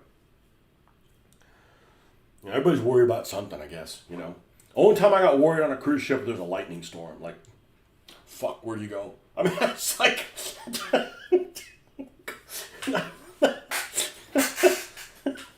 you know. All right, I think we're going to paint the base of this in red. And since this red works, we should be able to paint this in. I'm not getting a whole lot of paint. I'm getting a lot of chit-chatting done, which is fine. That's why this is a social thing. If I didn't want to interact with anybody, well, I just wouldn't have turned on the video. So you guys you're getting your merit badge today. I appreciate it.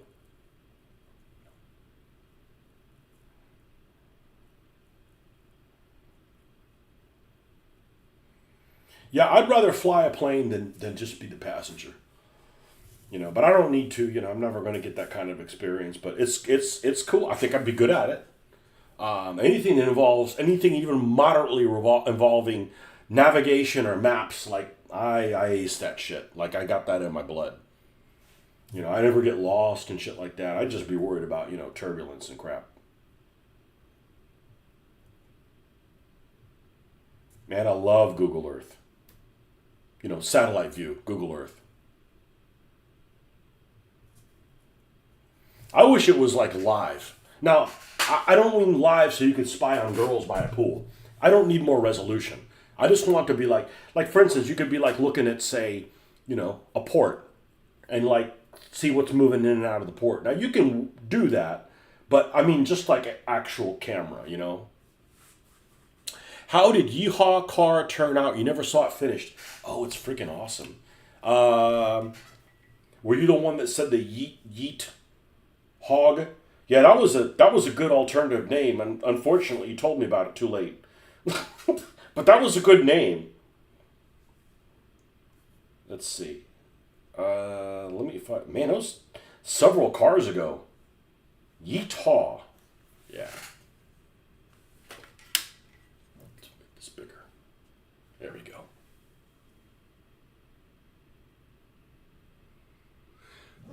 It turned out fantabulous. I airbrushed, and I'm not an airbrush expert, okay? But a couple of years working on it, I mean, I can hand paint, much better than I'll ever be able to airbrush. I wanted it to look like it was just primed. And but I had to paint over it because it was blue and it had this huge Hot Wheels logo on it. It's not what I wanted. It's got the semi-Confederate-ish thing. I reversed the color so we don't get into trouble. We're not trying to promote racism here. And none of my viewers would get that, but, I don't want to put things that are going to get dinged by the bots, right? Like, I have no problem with putting crooked spider things on my German vehicles that are of the appropriate time period. As a matter of fact, my African Corps have hand-painted little ones because I couldn't make them. I don't want to show those because you just get into trouble. Yeah, there's. You want me to let you in on a secret? There's a car. It's probably the one I'm going to do next, and it's for the rednecks. And I don't know where you're from, okay, but and I'll get to that part in a second. It's a car that started working on a long time ago. It's actually a high quality car. It's a Johnny Lightning, and it's a Buick Riviera. And I'm going to lift it. This is what I'm going to do. I don't know which one of these. I'm going to lift it, and I'm going to call it the Redneck Riviera. And the double entendre of that is that the Redneck Riviera is basically the coast of Florida, from like Homosassa all the way to like Panama City. Basically, it's all swamps, and it's like land that if somebody gave it to you, you're like, I don't want that, I don't want that, I don't want that. You know, it's so I'm going to call that the Redneck Riviera. So you're redneck from Canada. We're in Canada. I went to Canada, and I don't let anybody talk shit about Canada, because again, it's like saying, oh, Canadians are a bunch of this, that. You can't judge everybody in a country by what you think they are. Canada was like America Light, and I mean that in the most respectful way.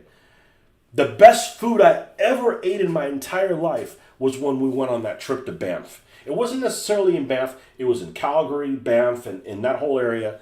Just incredible, incredible food. We went on a snowmobile thing, which snowmobiles, like, I would never be a passenger on a snowmobile. Driving it, yes, because I'm being like uber fucking careful, you know. But we went on the snowmobile guy, and the guy was like, he's like, oh yeah, I got guns and everything. I'm ex-military and everything, but I live off the grid. I'm like, dude, I'm not going to report you. It's cool, you know. Just be civilized. Don't, behave, you know. Yeah, Century Box. Man, that place was incredible. That place was just... Have you seen my video of it? It's just incredible. I was floored. It was like I was like born again, and all of a sudden it was like 1979. You know, because I didn't see what those game stores were like in 1979, but you know, how things were back then, or maybe the early 80s. Incredible. And the most amazing thing is, it wasn't dusty. It was like orderly and shit. You know? The prairies. Right now, near Winnipeg, Alberta, home. Get posted back there.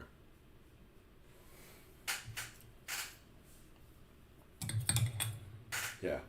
No, I don't talk shit about Canada. You know? That'd be like saying, oh, all you people are the same as folks in California. No, we're not. People are different, you know. No, we really enjoy. I can't wait to go back, but I just don't have that many vacation days. And it wasn't a cheap vacation, you know. But really hard to find a gas station there, though. They're well hidden, you know. You would think with the price of gas, you'd be like, they'd be on every corner. It's like, hey, let's sell all this shit. It's really expensive. You had to like remember where you saw one. It was like, you know, a little challenging. Yeah, no, we had a really good trip there. Can't wait to go back. Now, Canada was the first country that wasn't the United States. Well, Canada was the first country that I went to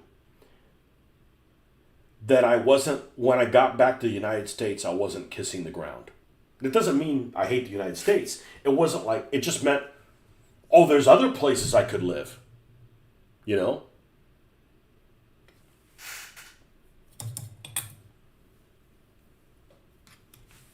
So, yeah, I like going to places where you can drink the water out of the tap. That's civilization. So, where we went in Europe, no problem. Canada, no problem whatsoever, you know. I tell you what was a little spooky. I saw my first Eskimo. I know they don't like being called Eskimo. Tough. My first Eskimo when I was up there.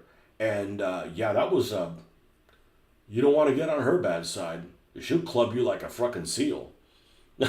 she was a big gal.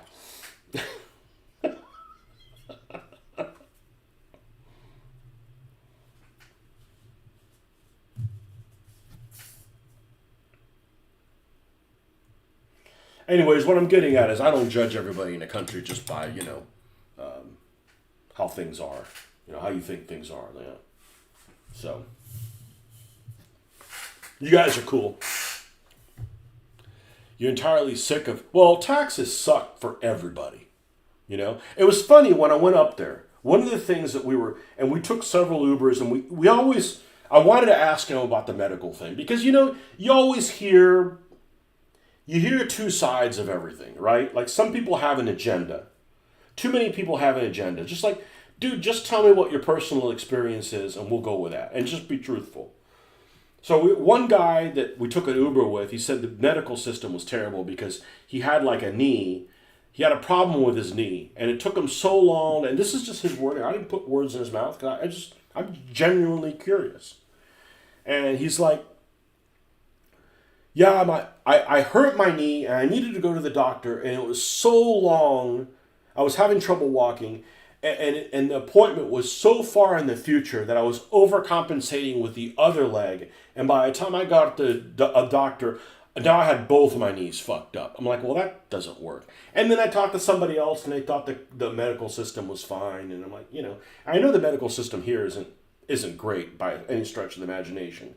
But you don't make the medical system better in the United States by having people wait even longer than you already do. Like, for instance, if you missed your dentist appointment for like a cleaning, you're fucked. I mean, you know, like if you miss, you know, it's every 6 months, right? And you're like, oh man, it's coming up. Let me remind you, maybe it's coming up in 3 days. If you don't go to it, you're going to be waiting like 3 or 4 months. You know, plenty of people with money fly to the States for medical stuff. People can wait a year or more for an MRI is complete. Yeah, I mean, you know, they got to prioritize stuff. Like, okay, you're going to fucking die if we don't see you immediately. Those guys go to the front of the line. I mean, it's fair, you know? Well, I wouldn't be able to handle the winter because of the grayness. And I've never been in winter where I had to work in it, okay? But as a vacation, winter snow is gorgeous. It's like going to another planet. For us, it's like it's magical.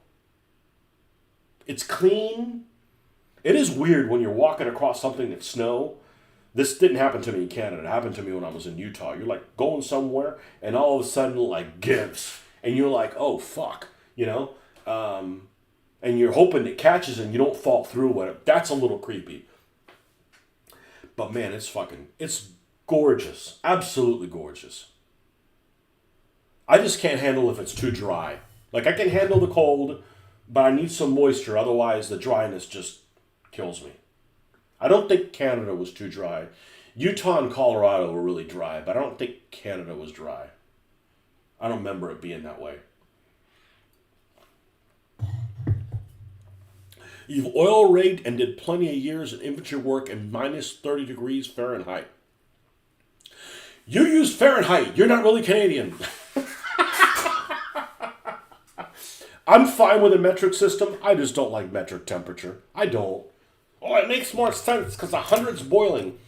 As a human, you never use anything more than 50 degrees centigrade. And probably not more than 45 degrees centigrade.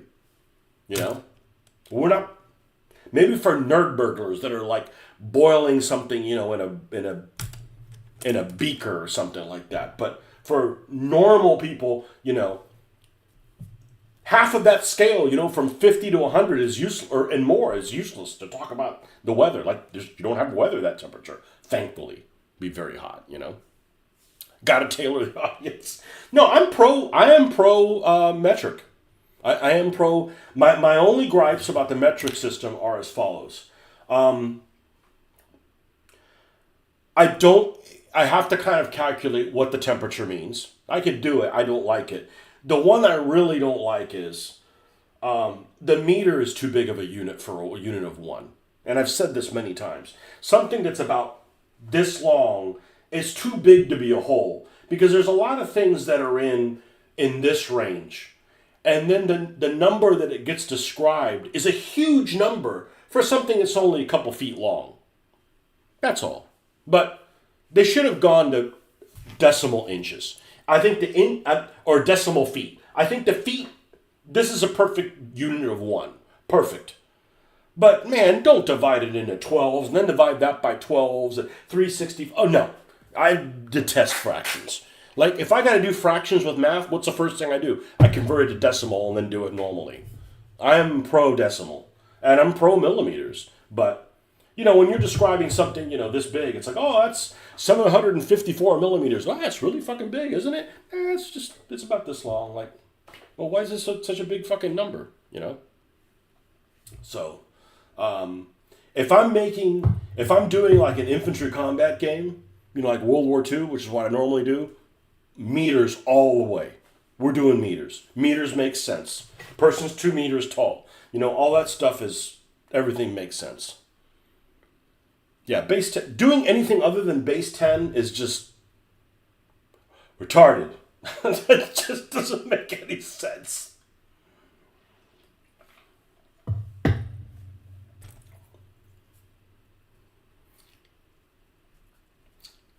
And the best thing about Canada is they didn't fall for that bullshit of driving on the wrong side of the road. They did it the right way.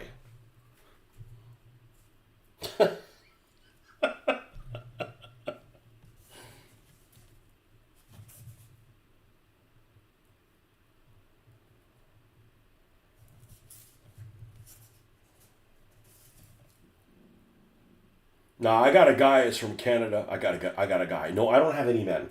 I have a friend of mine, a Facebook friend of mine, who's from Canada. He's always complains about stuff up there. I'm like, hey, look, there's a house. There's a house next to. I don't think you can handle Florida. I mean, the weather's It's not the heat. It's the freaking bugs. And at night, sometimes it is just stale, moist, and not in a good way. And like there's no breeze, and it's just bugs. Bugs. Right now, it's not too bad. It still gets cool in the evenings. And I don't mind it being 100 degrees in the daytime. Not my preference. I prefer it being colder. But I can deal with that because the sun's out. But when the sun's not out, why is it hot? 1764th Street, it's ridiculous. It makes you want to punch somebody.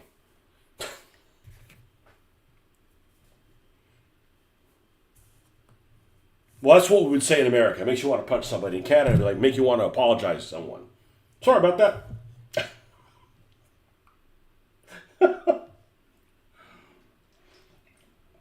No, we had a great trip. We had a great trip. Can't wait to go back. I did find it really strange that we didn't go to it because this isn't really our thing. There was a big thing in Calgary is that whole stampede thing, right? With the rodeo or whatever. I'm like, rodeo? See, to me, I've never been to rodeo, but like rodeo, cowboy stuff, that kind of stuff, that's like goes hand in hand with guns. And I'm like, I don't understand like doing that and no guns. Like I've ridden a horse many times. I've never ridden a horse unarmed. And it wasn't because I was like, being called to, let's go get a bad guy or something. It's just, what if the horse decides to act, like it's a problem? Well, we're going to take the fucker down. Like, and I'm not going to go off a cliff or something. So hard to get a visa green card. I'm hoping after my contract, I'll be able to find a way to move to the States, maybe Florida. Oh, well, we're not taking you because you're not a terrorist? We only take terrorists.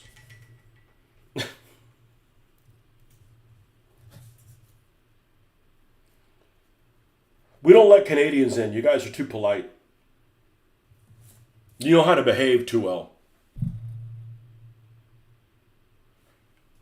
Yeah. Well, you're ex-military, right? I mean, you should have years of like, look, this guy didn't do anything crazy while he was armed, like,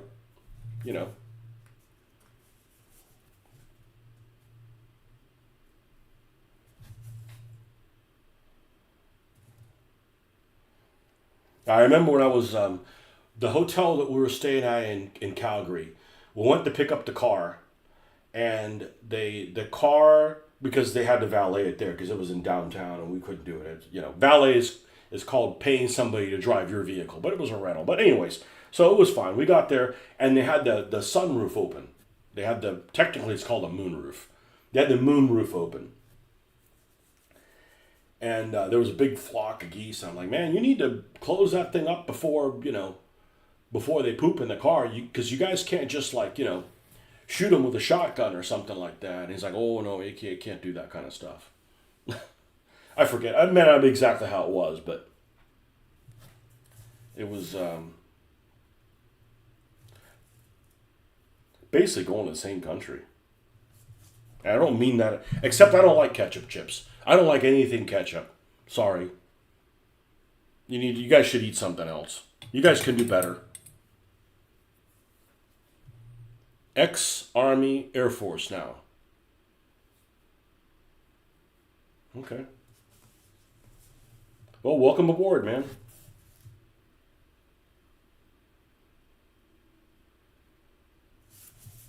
You know the thing I was the most ignorant about Canada? This is almost kind of embarrassing to say this, but I don't mind telling people the stuff that I'm not good at. I'm good at enough things that I can live with it. It builds character. Um, when I lived alone, I had a room that was my wargaming room. And at the time, we played a lot of naval games. So for decorations, I had 3 foot by 5 foot. I don't know what that is in meters. 3 foot by 5 foot flags that I used. It's just drywall. I just pinned them onto the wall. So we had all the World War II ones, right?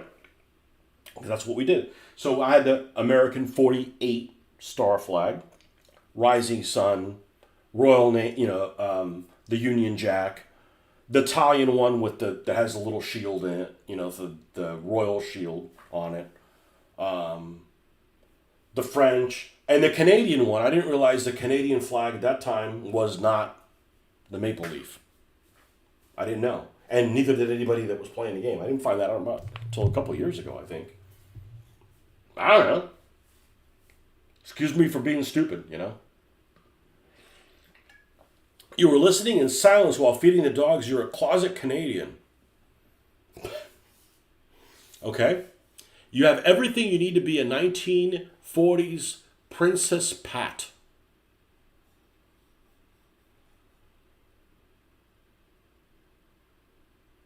I didn't follow that at all. 1940s Princess Pat. Let's see.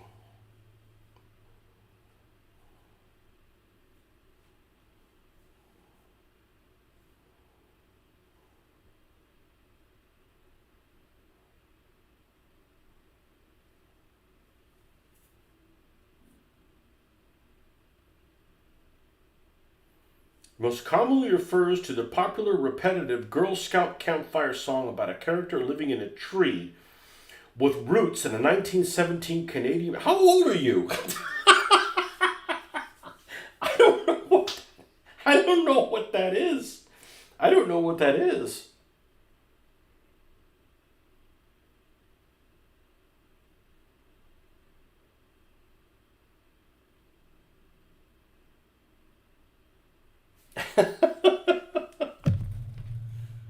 Princess Patricia's Canadian Light Infantry.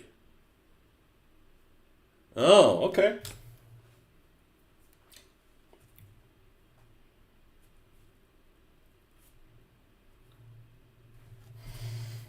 One of these days, I'm going to paint some Canadian Shermans. But the problem with doing Canadians in World War II is that they pretty much have the same getup as the British. I don't know if I'd do separate infantry for them, but there were definitely some tough fights. For sure, for sure. Okay, so that's kind of what we're looking at there. Now, I think what I'm going to do is I am going to do a little bit of overbrush with red over the netting and stuff, but still letting it look corroded to tie it in a little bit more. But we're going to go really light. We're going to go really light. So, in other words, like, hey, you need to paint that color. And then they're like, they didn't do a good job. I'm like, all right, that'll work.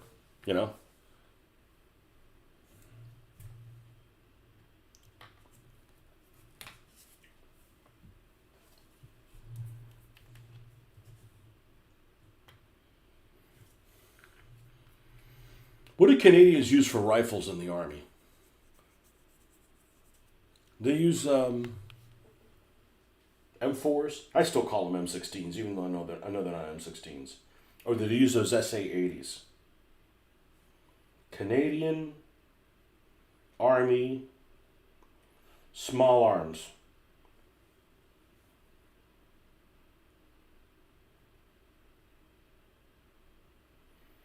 Oh, you guys used to use SLRs. Boy, those things are sexy. Those things are sexy.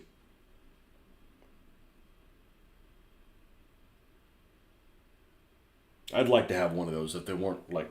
Well, I'd want a metric one, but if they weren't just like not a good value. I'd rather. I'm sorry. I got too much tied up in Matchbox cars to buy a $2,000 rifle that I'm going to use once a year.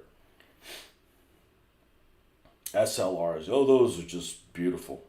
What sidearm did they use with those? Don't tell me they use Browning high powers.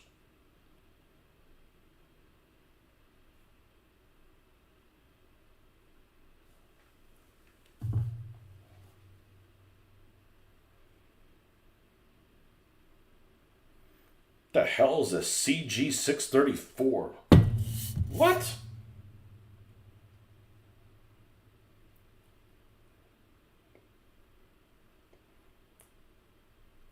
Oh, here we go.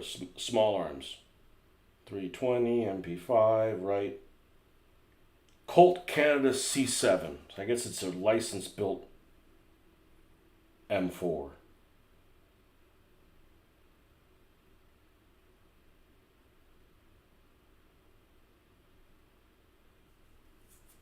And looks like a license built FN light machine gun.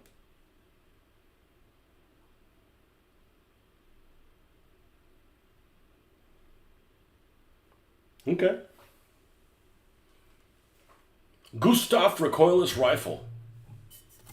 Browning high power. Until this year, we finally replaced them. Well, I figured for sure when you got issued a rifle or a weapon in the army, in any army, really, in any Western army, that you just took care of that, right? You cleaned it, you did the maintenance instead of like taking it some armorer that who knows what they're going to do with it. Like that's doesn't seem very practical to me, but you know,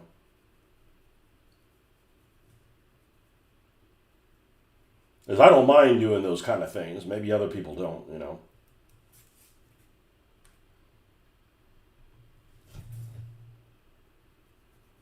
Reminds me of one of the first cars that we bought here. Is that the sales guy was an ex-cop, and while we were finalizing the paperwork on the sale, I asked him. I said, you know, is there any place around here? Because at the time I didn't know. Is there any place around here that you could like, a shooting range or something like that? Because I hadn't really gotten into firearms at the time, and he's like, I don't know. I don't think people should have weapons. And I told my wife. I said we should have just said he's not getting a commission. We're buying it from somebody else then.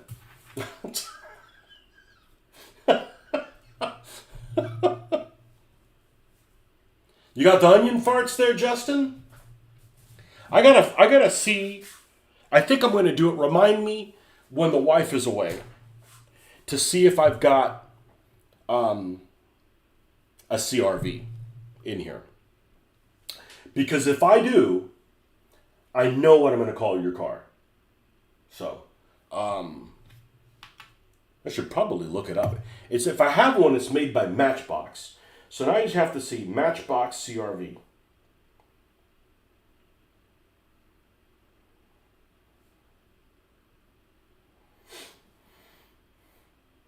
And see if I recognize.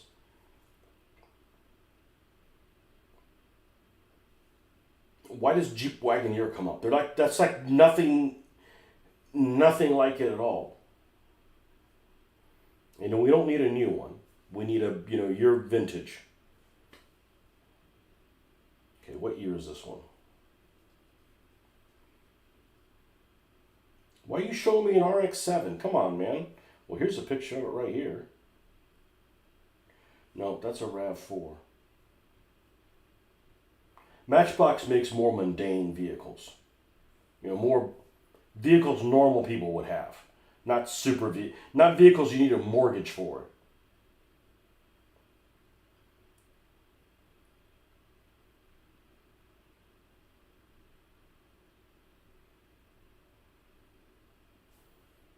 Why are you showing me a Honda Insight? That's nothing near like it. Well, I have to see. I may not have one because it looks like they don't right off the bat make one.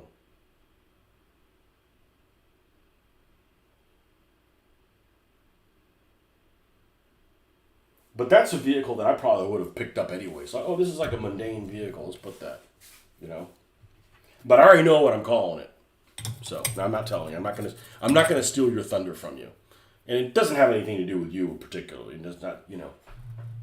I don't want anybody that I know really in the car, like, because then you'd be, you know, child molester, convict, bank robber. You know, bank robber would probably be the best thing of any of them. You know, all these people in these cars are criminals. You know, this is Marcus. What's up, my man?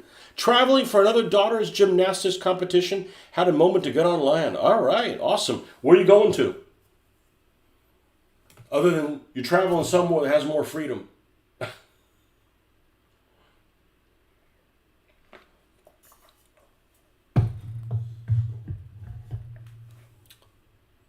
All right, Hollow, thanks for stopping by, my man.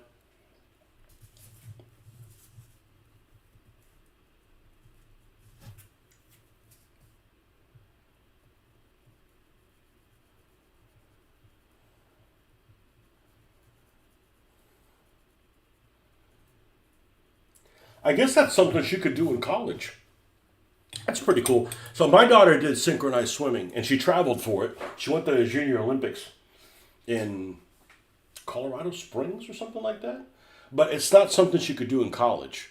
I think of all the colleges, there's like only like 4 that have a synchronized swimming team, which is weird. You would think that they would all have them as long as they had a pool, but no. So she had to kind of stop doing that. You know, Springfield, Mass. I was wrong about having less freedom, but having more freedom. It's kind of a wash there. Land of the mass hole. Hey, somewhere in Massachusetts, they have a hell of a tank museum. I know you won't have time to do that. Tank Museum, Massachusetts. It is the American Heritage Museum in Hudson, Massachusetts. Yeah, give me directions. Not that I'm going to drive there. I think they got like a Matilda or something like that there. Let's see, where in... Oh, yeah, it's nowhere near Springfield. Now, Hudson's basically inside the... Well, I guess Boston really has 2 beltways. The outer beltway, that's the 495. It's inside that. But I didn't even know they had like... Why would you have a tank museum in Massachusetts? They'd be offended that they had like cannons or something like that in there. College gymnastics is excellent. You know that one on the list? University of Florida. Well, come on down, man. Come on down. You know, I'm not a University of Florida fan. That doesn't mean I hate the University of Florida. I didn't go there. I didn't go to any 4-year university, but you know, that's kind of our home team, and I don't really think much about it. You see Gator stuff everywhere, and I'm like, yeah, whatever. Well, like 2 weeks ago, I went to go pick the wife up because she was working about 4 hours away, and the midpoint was Tallahassee. So I got there to do the wife swap. I didn't have a wife with me to trade up. They delivered her halfway, and I brought her back. So I was killing time in a Walmart or something like that. I went, and there was so much FSU stuff there. I felt like I was in communist Russia. I mean, it really felt like really uneasy. And I'm not even a football fan, but that's like, you know, that's like the enemy, you know. Yeah, come to, you know, Gainesville's a great place to live. You going to relocate here with her? I mean, if you can deal with the weather, well, there's no high paying jobs here, but the quality of life is good. Come in the game with me, all right. You don't care what we play?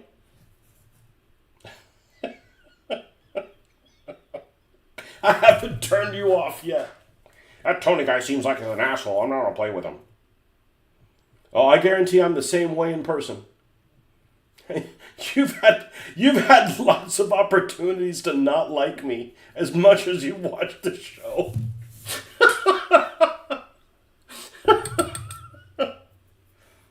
You know, and I'm really naive in a lot of things. I just assume that if people do a show, that's who they are, right? I assume that if you're putting on a show and you're putting on a show regularly, that's how you behave. That isn't the case.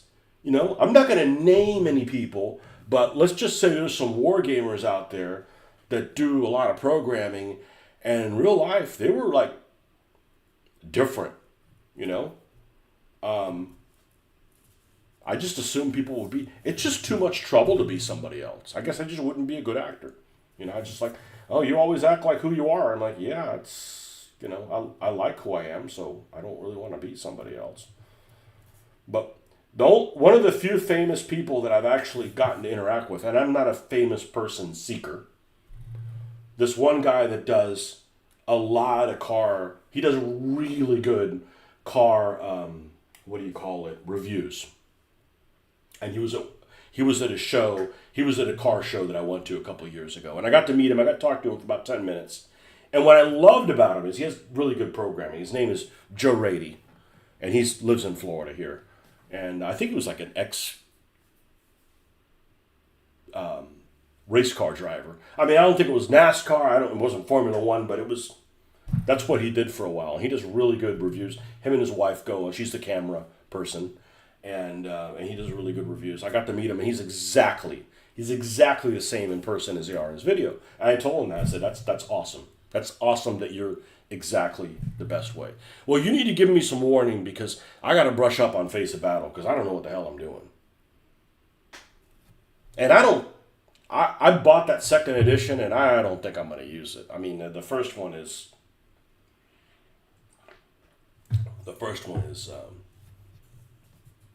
Yeah, gymnastics are big at University of Florida.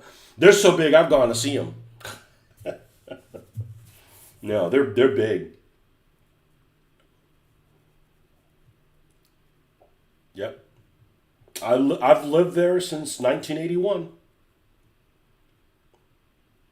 So, and you don't have to worry about hurricanes here. Knock on drywall.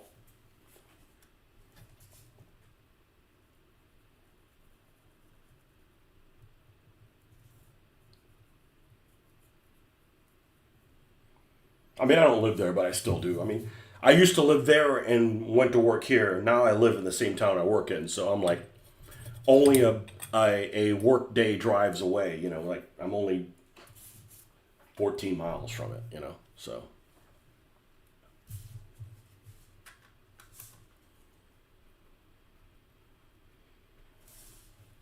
That's where Mitch lives now, anyways. He can pay those extra taxes. Actually, it's the worst of the taxes. It's the utility company. The utility company I don't understand why there's no competition in utility companies, but there isn't, or at least around here there isn't. So you automatically get the utility company there, which you have to make up for the fact that University of Florida doesn't pay for their electricity, or they do, but it's the state, so they can't make a profit on them. You know, one of them things. So all the homeowners have to make up for that. You know, so yeah, the millage rate is just crazy. But it's a good place to live. You know, crime is relatively low.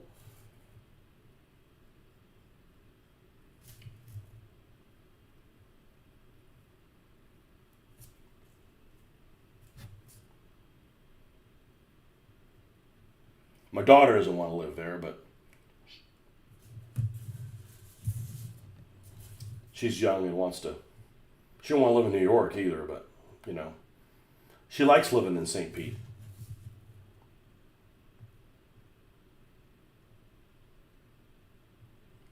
But that's way too much traffic. Oh, there's no traffic issues in Gainesville. I mean, not really. You know, there's problems at certain times in certain areas, and you know when those are going to be. So just don't go there at that time. Living in College Town wouldn't be my choice as well, but living near one is. Okay, well, you know, there's a house for sale in this neighborhood. I'm just saying. You got to be on you're going to be prepared to be on the show, though. You know, I mean, it's going to happen. I need a new Mitch anyways that has weekends off, right? I can game on Tuesday. The fuck? I mean, that's like that's like the craziest weekday.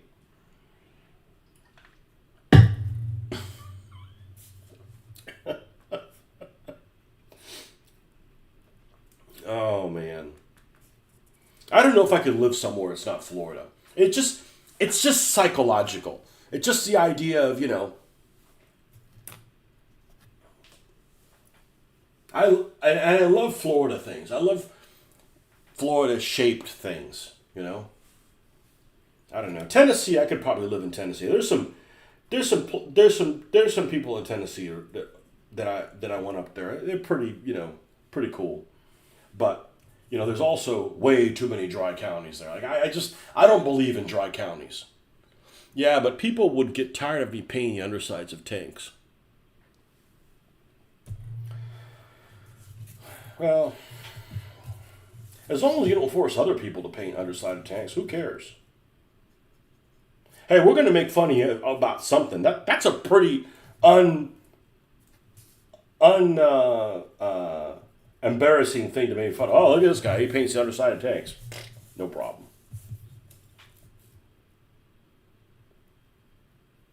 I would too if the tank was flipped down upside down. I don't paint the underside. Oh, you better not. You're going to lose sleep over it. You're going to lose sleep over it.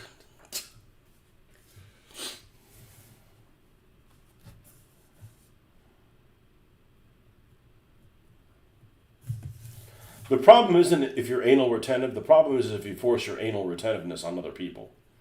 And there's some folks like that out there. There's trolls on the internet. Like I do my show. I don't mind showing people how I do things.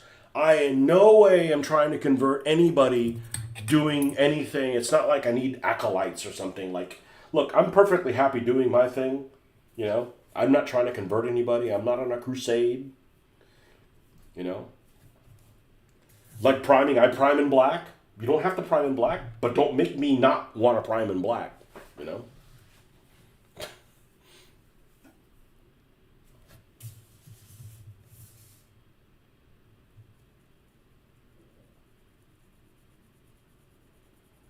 We're just going to go over this lightly.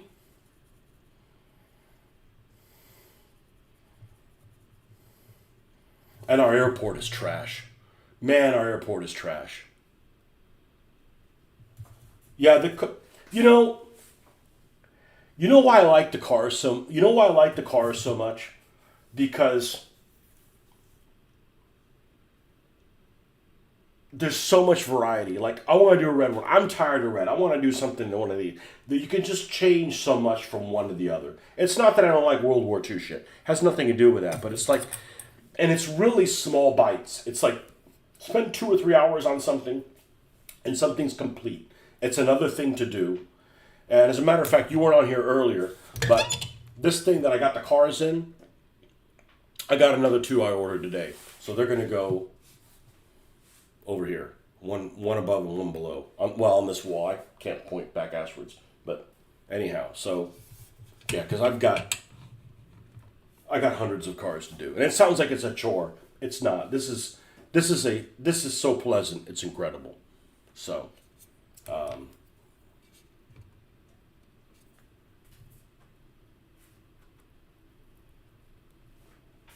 and I think this appeals to more people. And it's, because it's like, I'll go to stores and, people will say, "Hey, you collect them?" And no, I paint them. You want to see some pictures of them? No, okay, sure. And, I show them, "Oh man, it looks really," it's just, it's cool. People can relate to it, People can relate. And that's the thing. That's why the wife likes the cars, because she knows what a car is. She knows what a car does. Not like, which is your favorite tank? And she's thinking in her head, they're all fucking green. Or, they're all look the same. And, obviously they don't all look the same. My God, that's a Panzer 4D, not an E, tank nerd. But,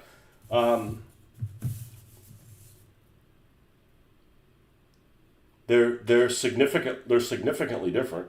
But, had I not done tanks, I wouldn't be so comfortable doing the weathering that I do with the cars. Like the weathering is just like, I swear I just slap it on and I look at a picture and I'm like, fuck, that turned well. Like, how did I manage to do that so well? But it's like almost with no effort. Well, it's just, I did more than 100 tanks. Yeah, definitely more than 100 tanks. I'm like, we got it down. It's definitely reproducible. Yeah. So, it all helps. I mean, you do all the figures with DBA, and then, figures are like not a breeze. But you haven't done tanks before. So you watch a video on how somebody does tanks, and you kind of go with that, and maybe adapt it a little bit, and then you got that down. Like, okay, cars, I've never done cars before, Like, I figured right off the bat, I'm like, well, if I want to keep it the same color, I want to do a wash, because I learned that from doing the tanks, but the wash won't stick unless I got a clear coat to it, so you just start putting two and two together, and then before you know it, like, it's not that you're an expert from the get-go, but, like, you got a clue, That's like those backgrounds that I painted. I haven't done one in a long time, and I really should do one, but I don't know if it's really worth doing them anymore, considering AI can do all this stuff for you. Oh my God, you said AI. Well, but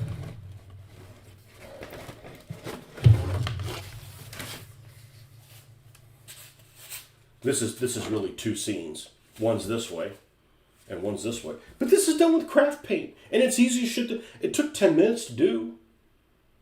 But it's like, oh, how come how did it turn out so well? Because you never painted before. I said, well, I've been painting stuff. I mean, I got a clue, Sometimes you just got to, try something different. Try something different. Might be good at it, I mean, still painting. Yeah, I'm cool with craft paint, Some colors, a little wonky with, but you can airbrush them, I use everything. I'd like to use stuff that I can source here so that when I run out of it, if I really like it, I can buy it again. Not like, well, that was a great thing, but I'm never going to go to Mars again. Yeah,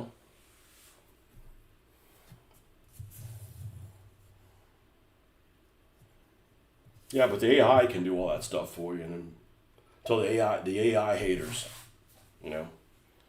Oh, you're killing villages of people. And those people are probably the ones that are like, they're like anti-using AI, but they're like the first people that are on Reddit, or they don't work, or they don't or they're spending their life on TikTok giving secrets to the communist Chinese or whatever. It's like, I just don't like AI when you're using it to make videos that make you doubt the credibility of something. If you're making toys come to life, no problem. That's good. That kind of stuff, But you're not wondering did Putin really do that, or is Trump really doing that, or that kind of stuff. That's just bad for civilization, because then you're like, you just can't trust anything, Man, I gotta pee again. So, anyways, let me know if you're coming into town. I might be a couple of years away, but yeah, it's a good, safe place to live. I mean, there's bad people everywhere, but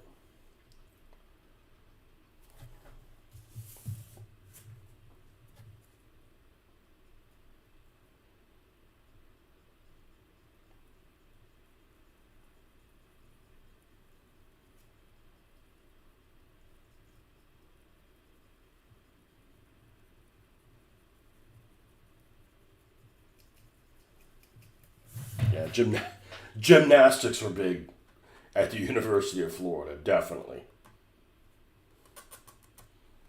Definitely. You like the variety as well, but I've been keeping it within World War II. I like all the different nationalities. Give me a chance to dive into uniforms and history while I'm painting. Color's boring, though. You mean World War II colors boring? I don't think so. I mean, I know that a lot of people will be like, okay, well, yeah, that's why I do Napoleonics. Well, history boring. like, World War II has a variety of weapon systems, and the history's not boring. So, that makes up for a lot of stuff.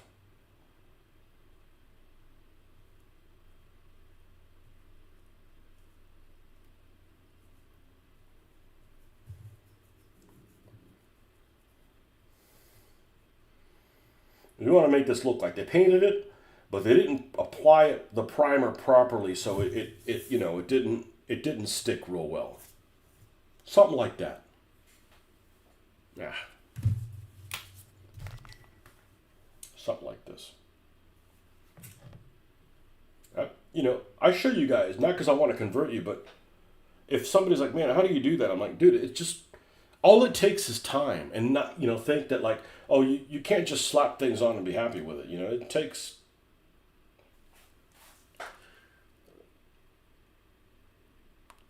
some effort. Yeah, the history. Well, see, that's the thing. These car things, you think, oh, well, there's no history there. It's science fiction. Aha! But there is. Because you'll start looking like, you'll go and like, what do the lights of this car look like? And then the next thing you know, you read about what year and how much horsepower it has and what's 0 to 60 on. Like, you're learning real things, You're learning. If it was make-believe cars, okay, not that interested, but I'm like, like this one that we're going to call douche canoe, because it has a canoe on it, right? I don't know what vehicle this is. What is it? A Chevy 59 wagon. I'm sure we'll find out all about this 59 wagon along the way,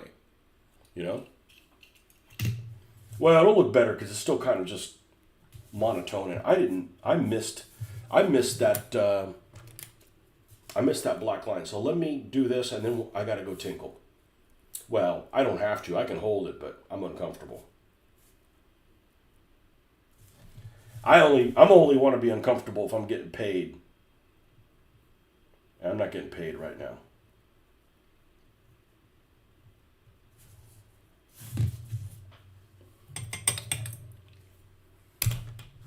Oh, got more of it over here.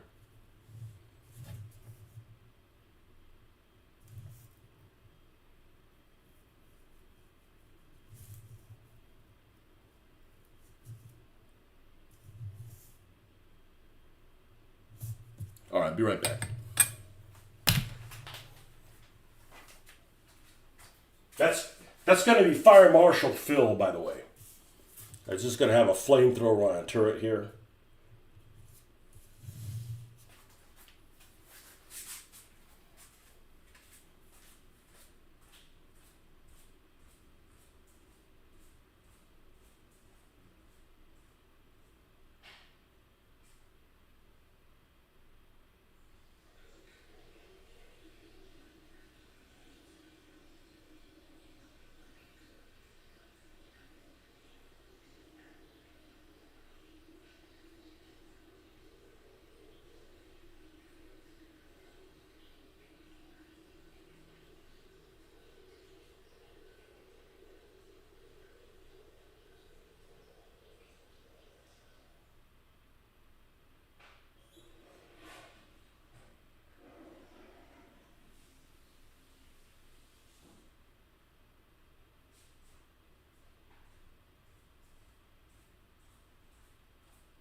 Yeah, we'll have to do a World War II trivia show, man. Maybe you can give me some competition. Mitch is no competition for that. I mean, he's not an idiot when it comes to World War II, but it's not his religion. And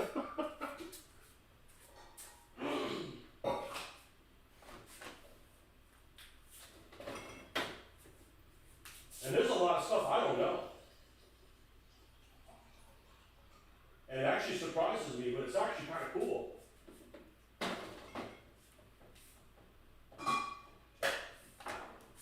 Because it means I can read stuff, especially about like the Pacific War, and it's new stuff to me. And it's still about a subject matter that I think is interesting. So, all right, man. Well, thanks for coming by. Okay, so at this stage, we need to do the weathering before I do the lights. I'm doing the lights last because I don't want to like them get dulled out by the weathering. You think, well, that's just stupid. They should have weathering on them. I said, yeah, but it's mildly cartoonish the way I paint. It's got to be exaggerated a little bit so you could see it at a distance. I don't want it to look completely realistic because then you can't see things. I didn't mean to leave this rim in black, but I kind of like it around the bottom. Yeah, we'll go with that. Okay, So, where are our usual suspects? Chocolate brown, U.S. field drab, and nope, that's buff. I might need to relabel that because the paint's almost coming off of it. Iraqi sand.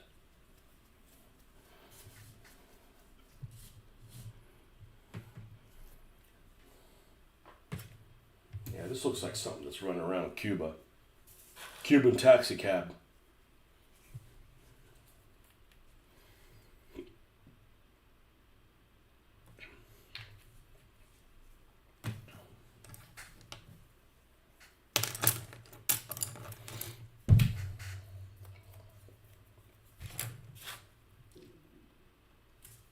See if we can avoid. I mean, I got lots of box tops, but let's not be wasteful. Extra wasteful.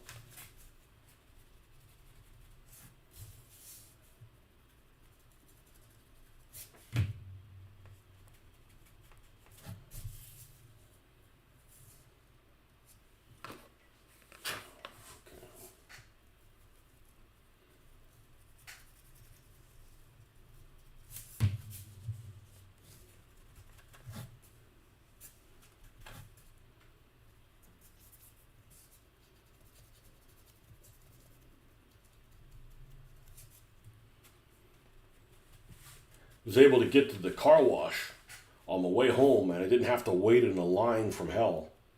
Unbelievable. That's happened the last couple times. Like, I'm not waiting 30 minutes to wash my car. It's supposed to be like a quick thing, but it's one of those subscription things, which, seems wasteful, but if I didn't have one of those, I'd never wash my car.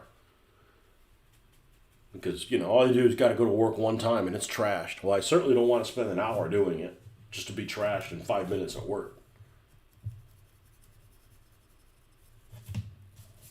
So I like to go every Friday.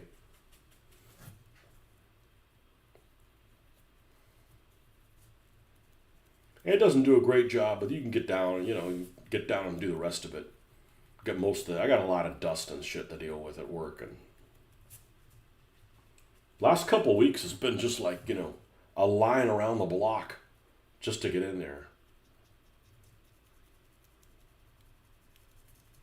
So that was pleasant that was able to work that way. I certainly wasn't expecting that to be the case.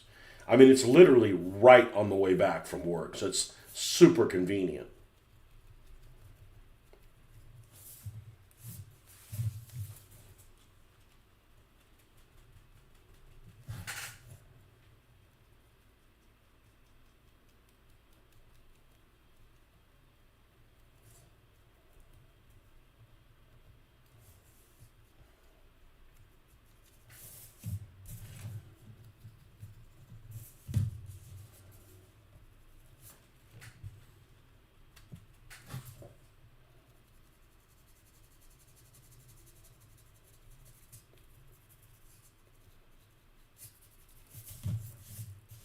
Okay, that's probably enough of that color.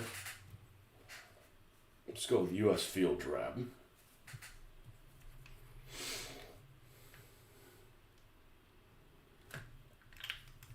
Oddly enough, sometimes the monochrome vehicles take longer to do.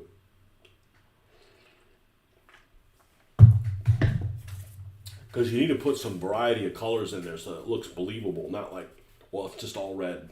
Well, that's not how it would be.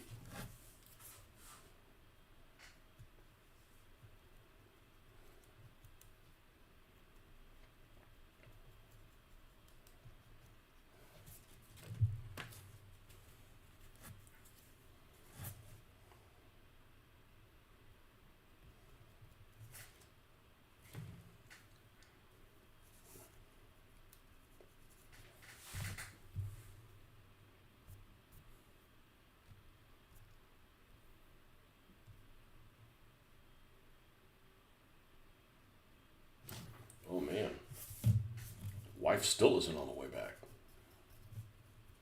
Well, I guess we'll stay on here. Not that I couldn't stay on here if she was here. It's just, I like me. I told her, I said, I actually like doing a variety of different things. Like if I spend all day doing painting, then it's not as good of a day than if you do multiple things. And painting being one of them, you just mix it up a little bit. That's the way I look at it, anyways.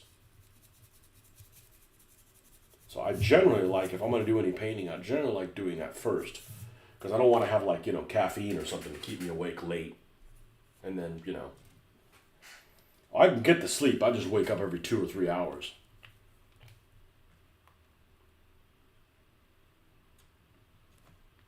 But we'll be back. We should have a morning show tomorrow. I'll try to get on here as early, as close to 5 as I can. It's probably going to involve going in the garage. I'm probably going to have to film on a mobile. Going in the garage, because if I get this guy done, one of the things I need to do is I need to take these guys apart. Some of these with the lift kits. I don't think I can use that mini drill here that's battery operated. I don't think it's got enough ass for that. We got to get the Dremel with a foot pedal out for that.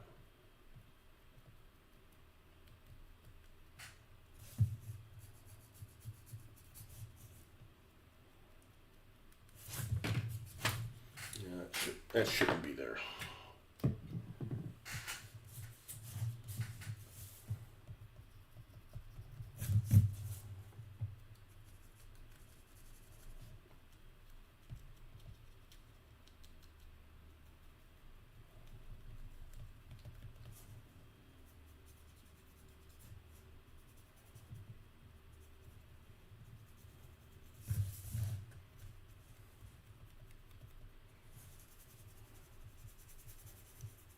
And I'm pretty sure I know which car I'm going to do. It's that Riviera. I got to find it. I know it's in pieces. And I had some armor that I added to it. I'm probably going to remove it. I used cardboard for armor. I know that sounds super lame, but it doesn't look that bad. But I'll probably replace that. I don't even know when the hell I started working on that thing. But I've had it a bit.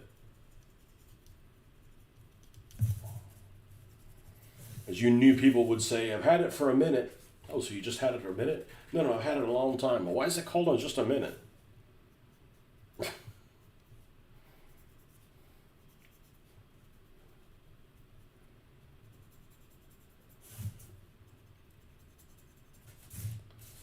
Okay.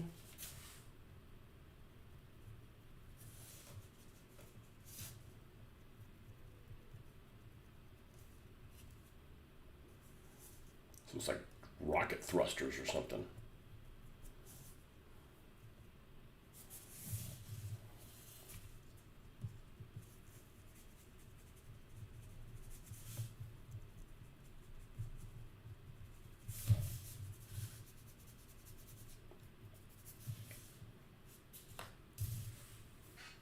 Okay. Hang it up to dry. Don't leave it in there. All right. I'm going to touch up with the black wash a little bit more before we start getting into the colors.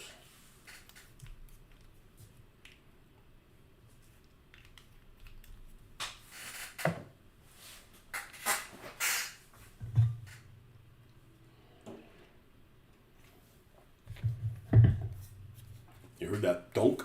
That was the window. That was a bug hitting the window. Dumbass bugs running into the... Yep, there are again.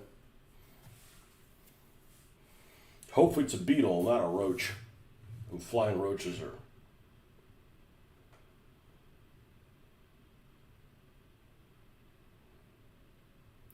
acolytes of the devil. I hate those things. I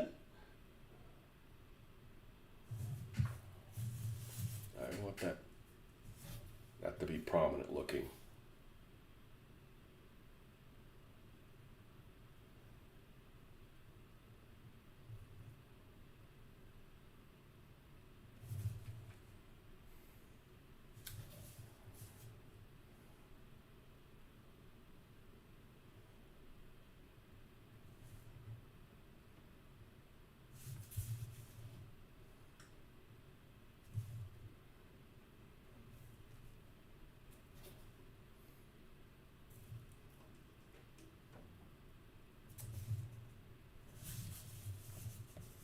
I really like doing this process part of it, and I'm not really in a hurry for how long it takes.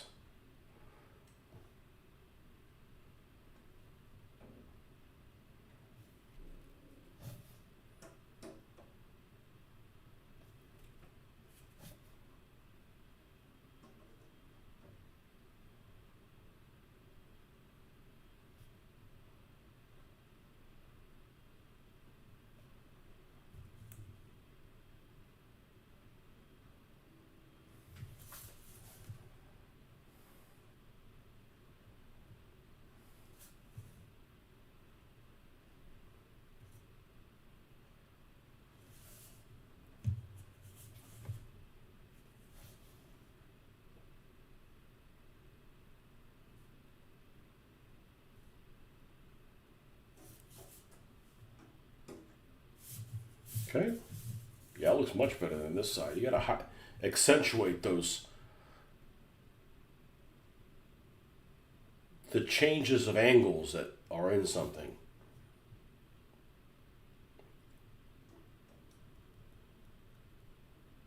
So your eye can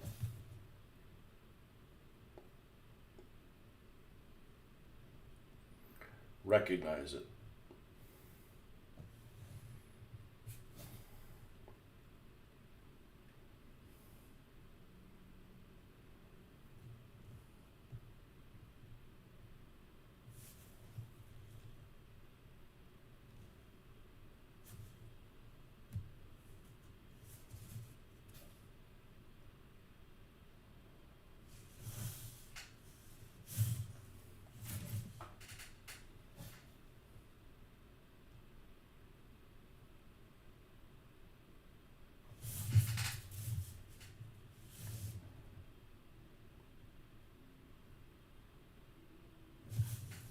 So you let this drip a little bit on purpose.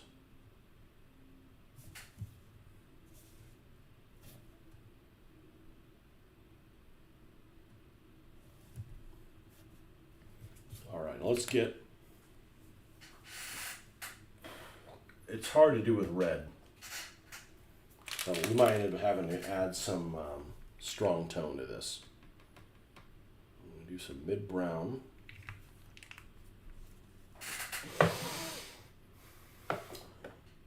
Light tone's probably not going to do anything. You're not even going to be able to see it.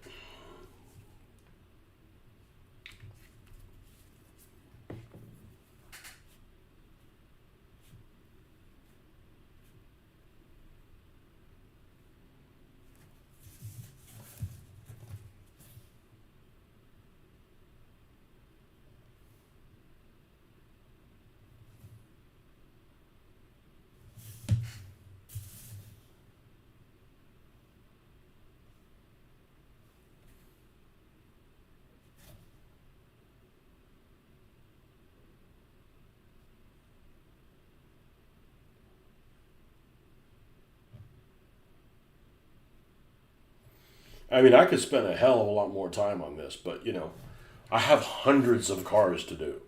So, you want 6 of them or do you want 600? Well, I'd rather have 600. It's not like they're going to look like ass, right? If it was different between like, okay, well, you got to spend a lot more time on them or they're going to look like ass. Well, that's different. You know.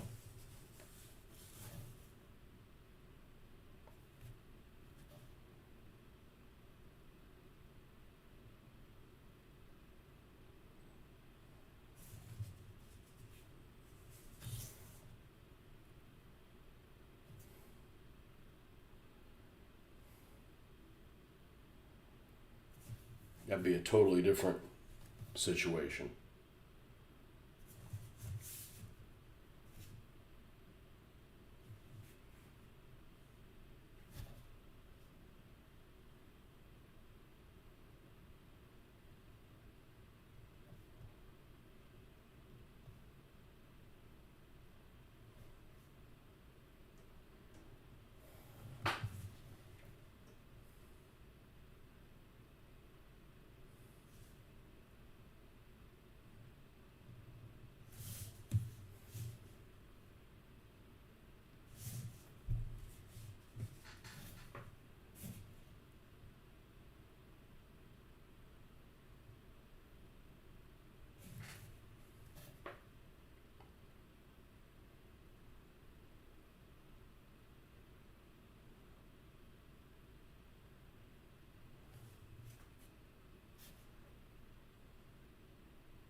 Well, the writing certainly went away.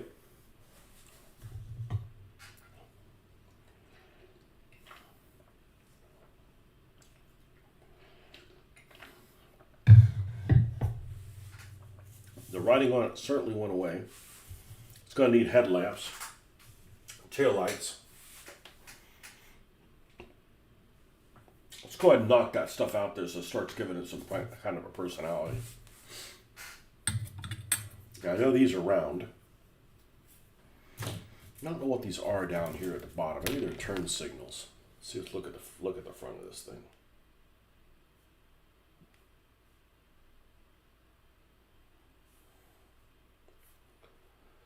Uh, 1959 Dodge Coronet front.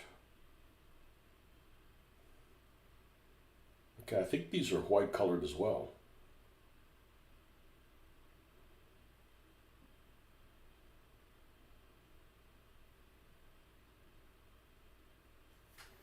Yeah. All right. Well, with that said, let's get our usual suspects out here for this. This one, so we can apply a little bit of it.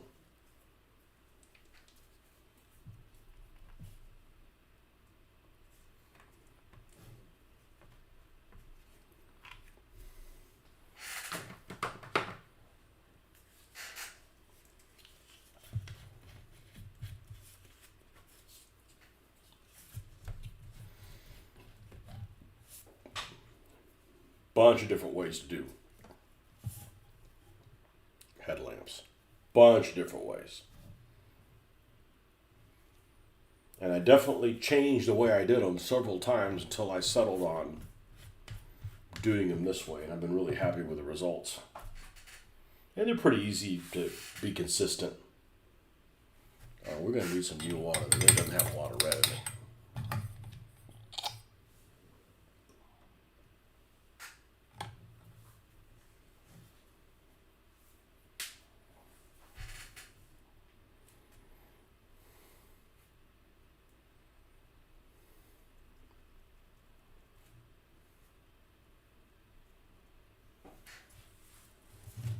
Let's see if we can prop this up.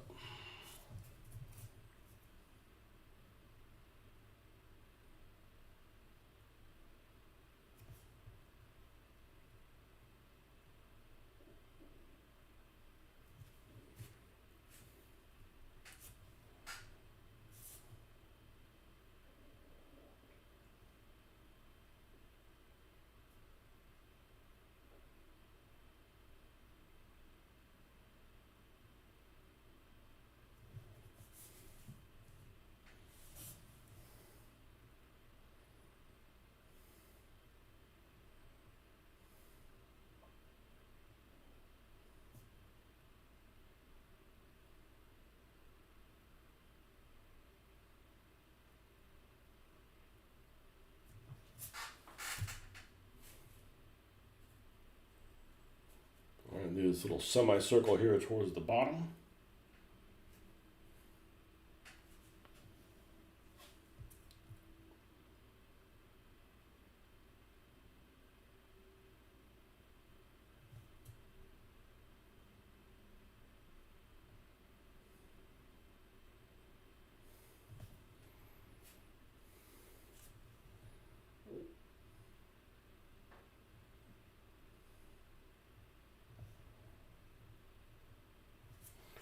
I've done a little bit more white to it.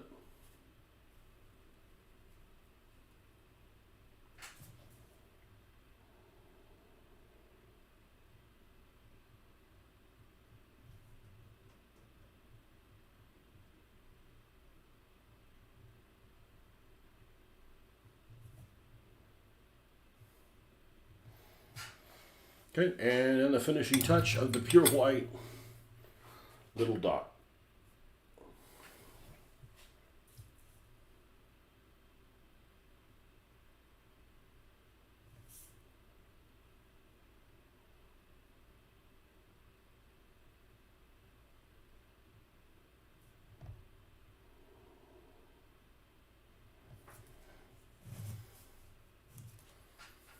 And I mean, this is very reproducible.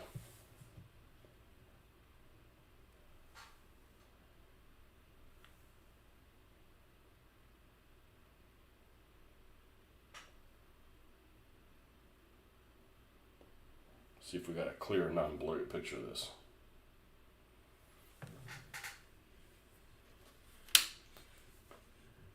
See if I can turn this so it doesn't have the glare on the phone. It's the fact that it's a phone. There we go. That's advanced at that. Real easy to do. Real easy to repeat.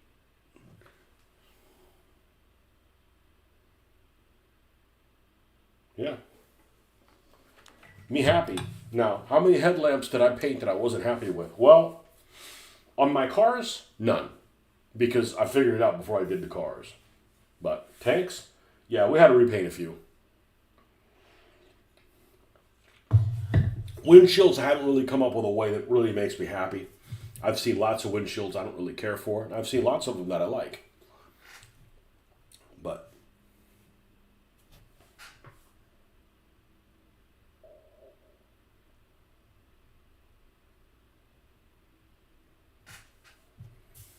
okay, now we'll move to the back end.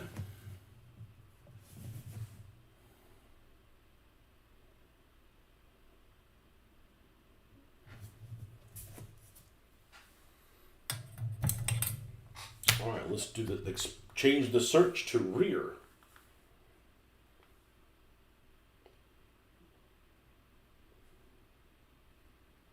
Dodge Coronet rear. Okay, both of those are red. Both of those are red.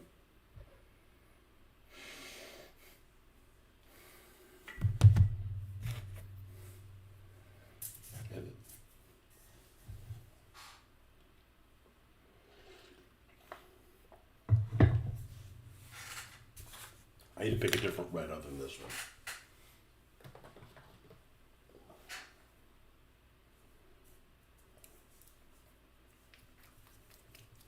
That's the only problem with a red car is the red lights don't stand out really well with them.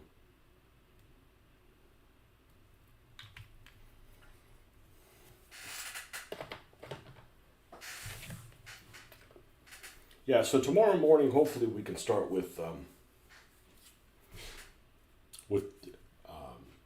tearing these high risers up.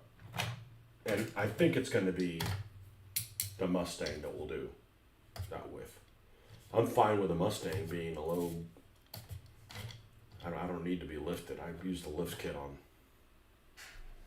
on the other vehicle instead. Now these actually say Matchbox on it, so I'm probably going to grind that Matchbox off. It's not super noticeable, but I know it's there.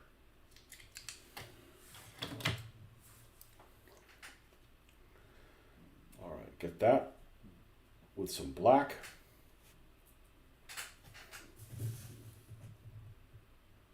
And we're just painting the tips. That's the part that's red.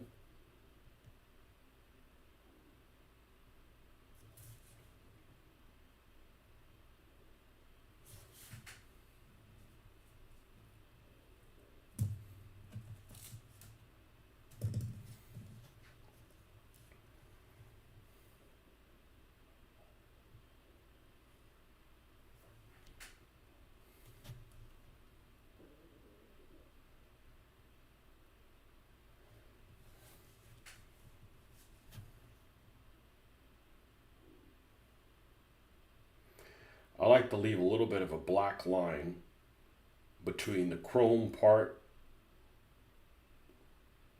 and the actual light, just so it stands out a little bit more. And normally I would just add white to highlight it. I'm going to use yellow this time. And the reason I'm going to use yellow this time is there's already white on here with the flames. So I want it to look a little bit different.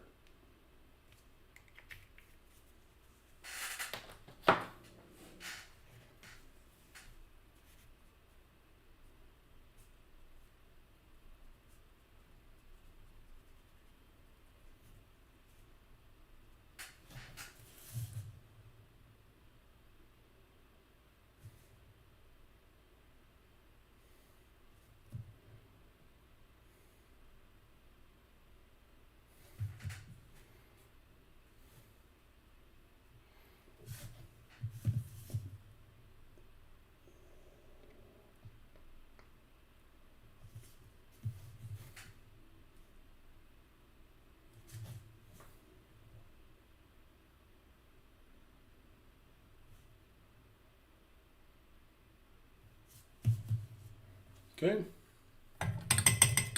And then we'll fix up the chrome,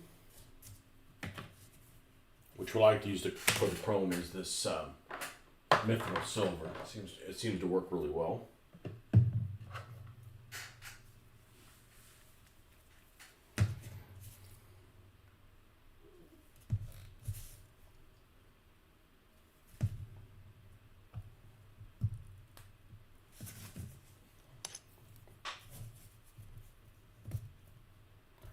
Let's get rid of this little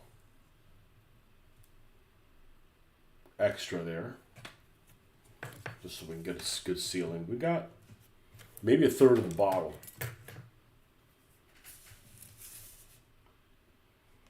I've been using this color a long time.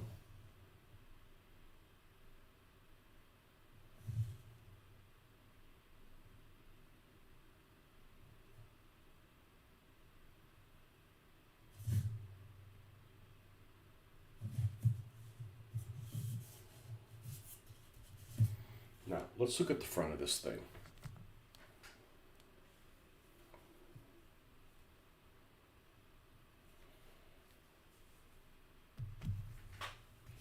Okay, so all the trim around this thing.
What are we going to do about this symbol here at the front? Dodge coronet front.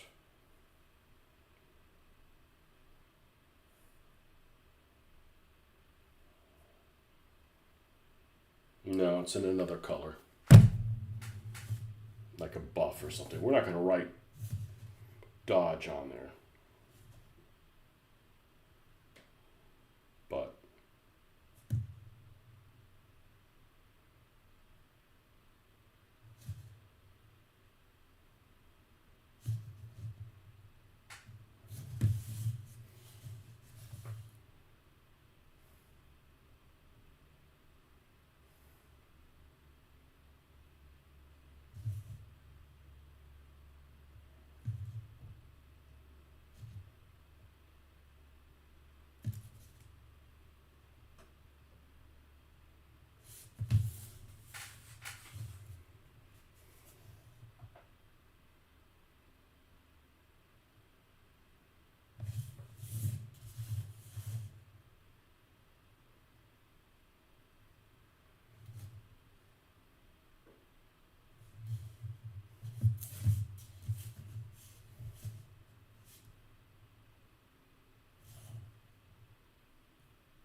oh,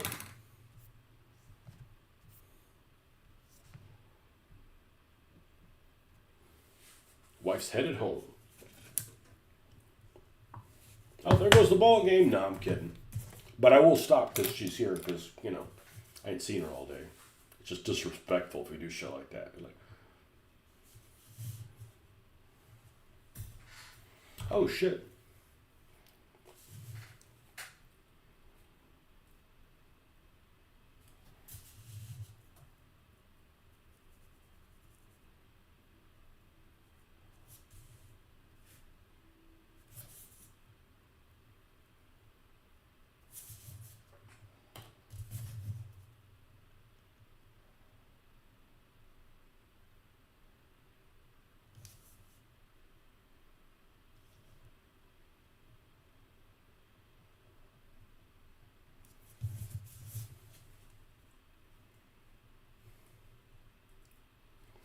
Oh.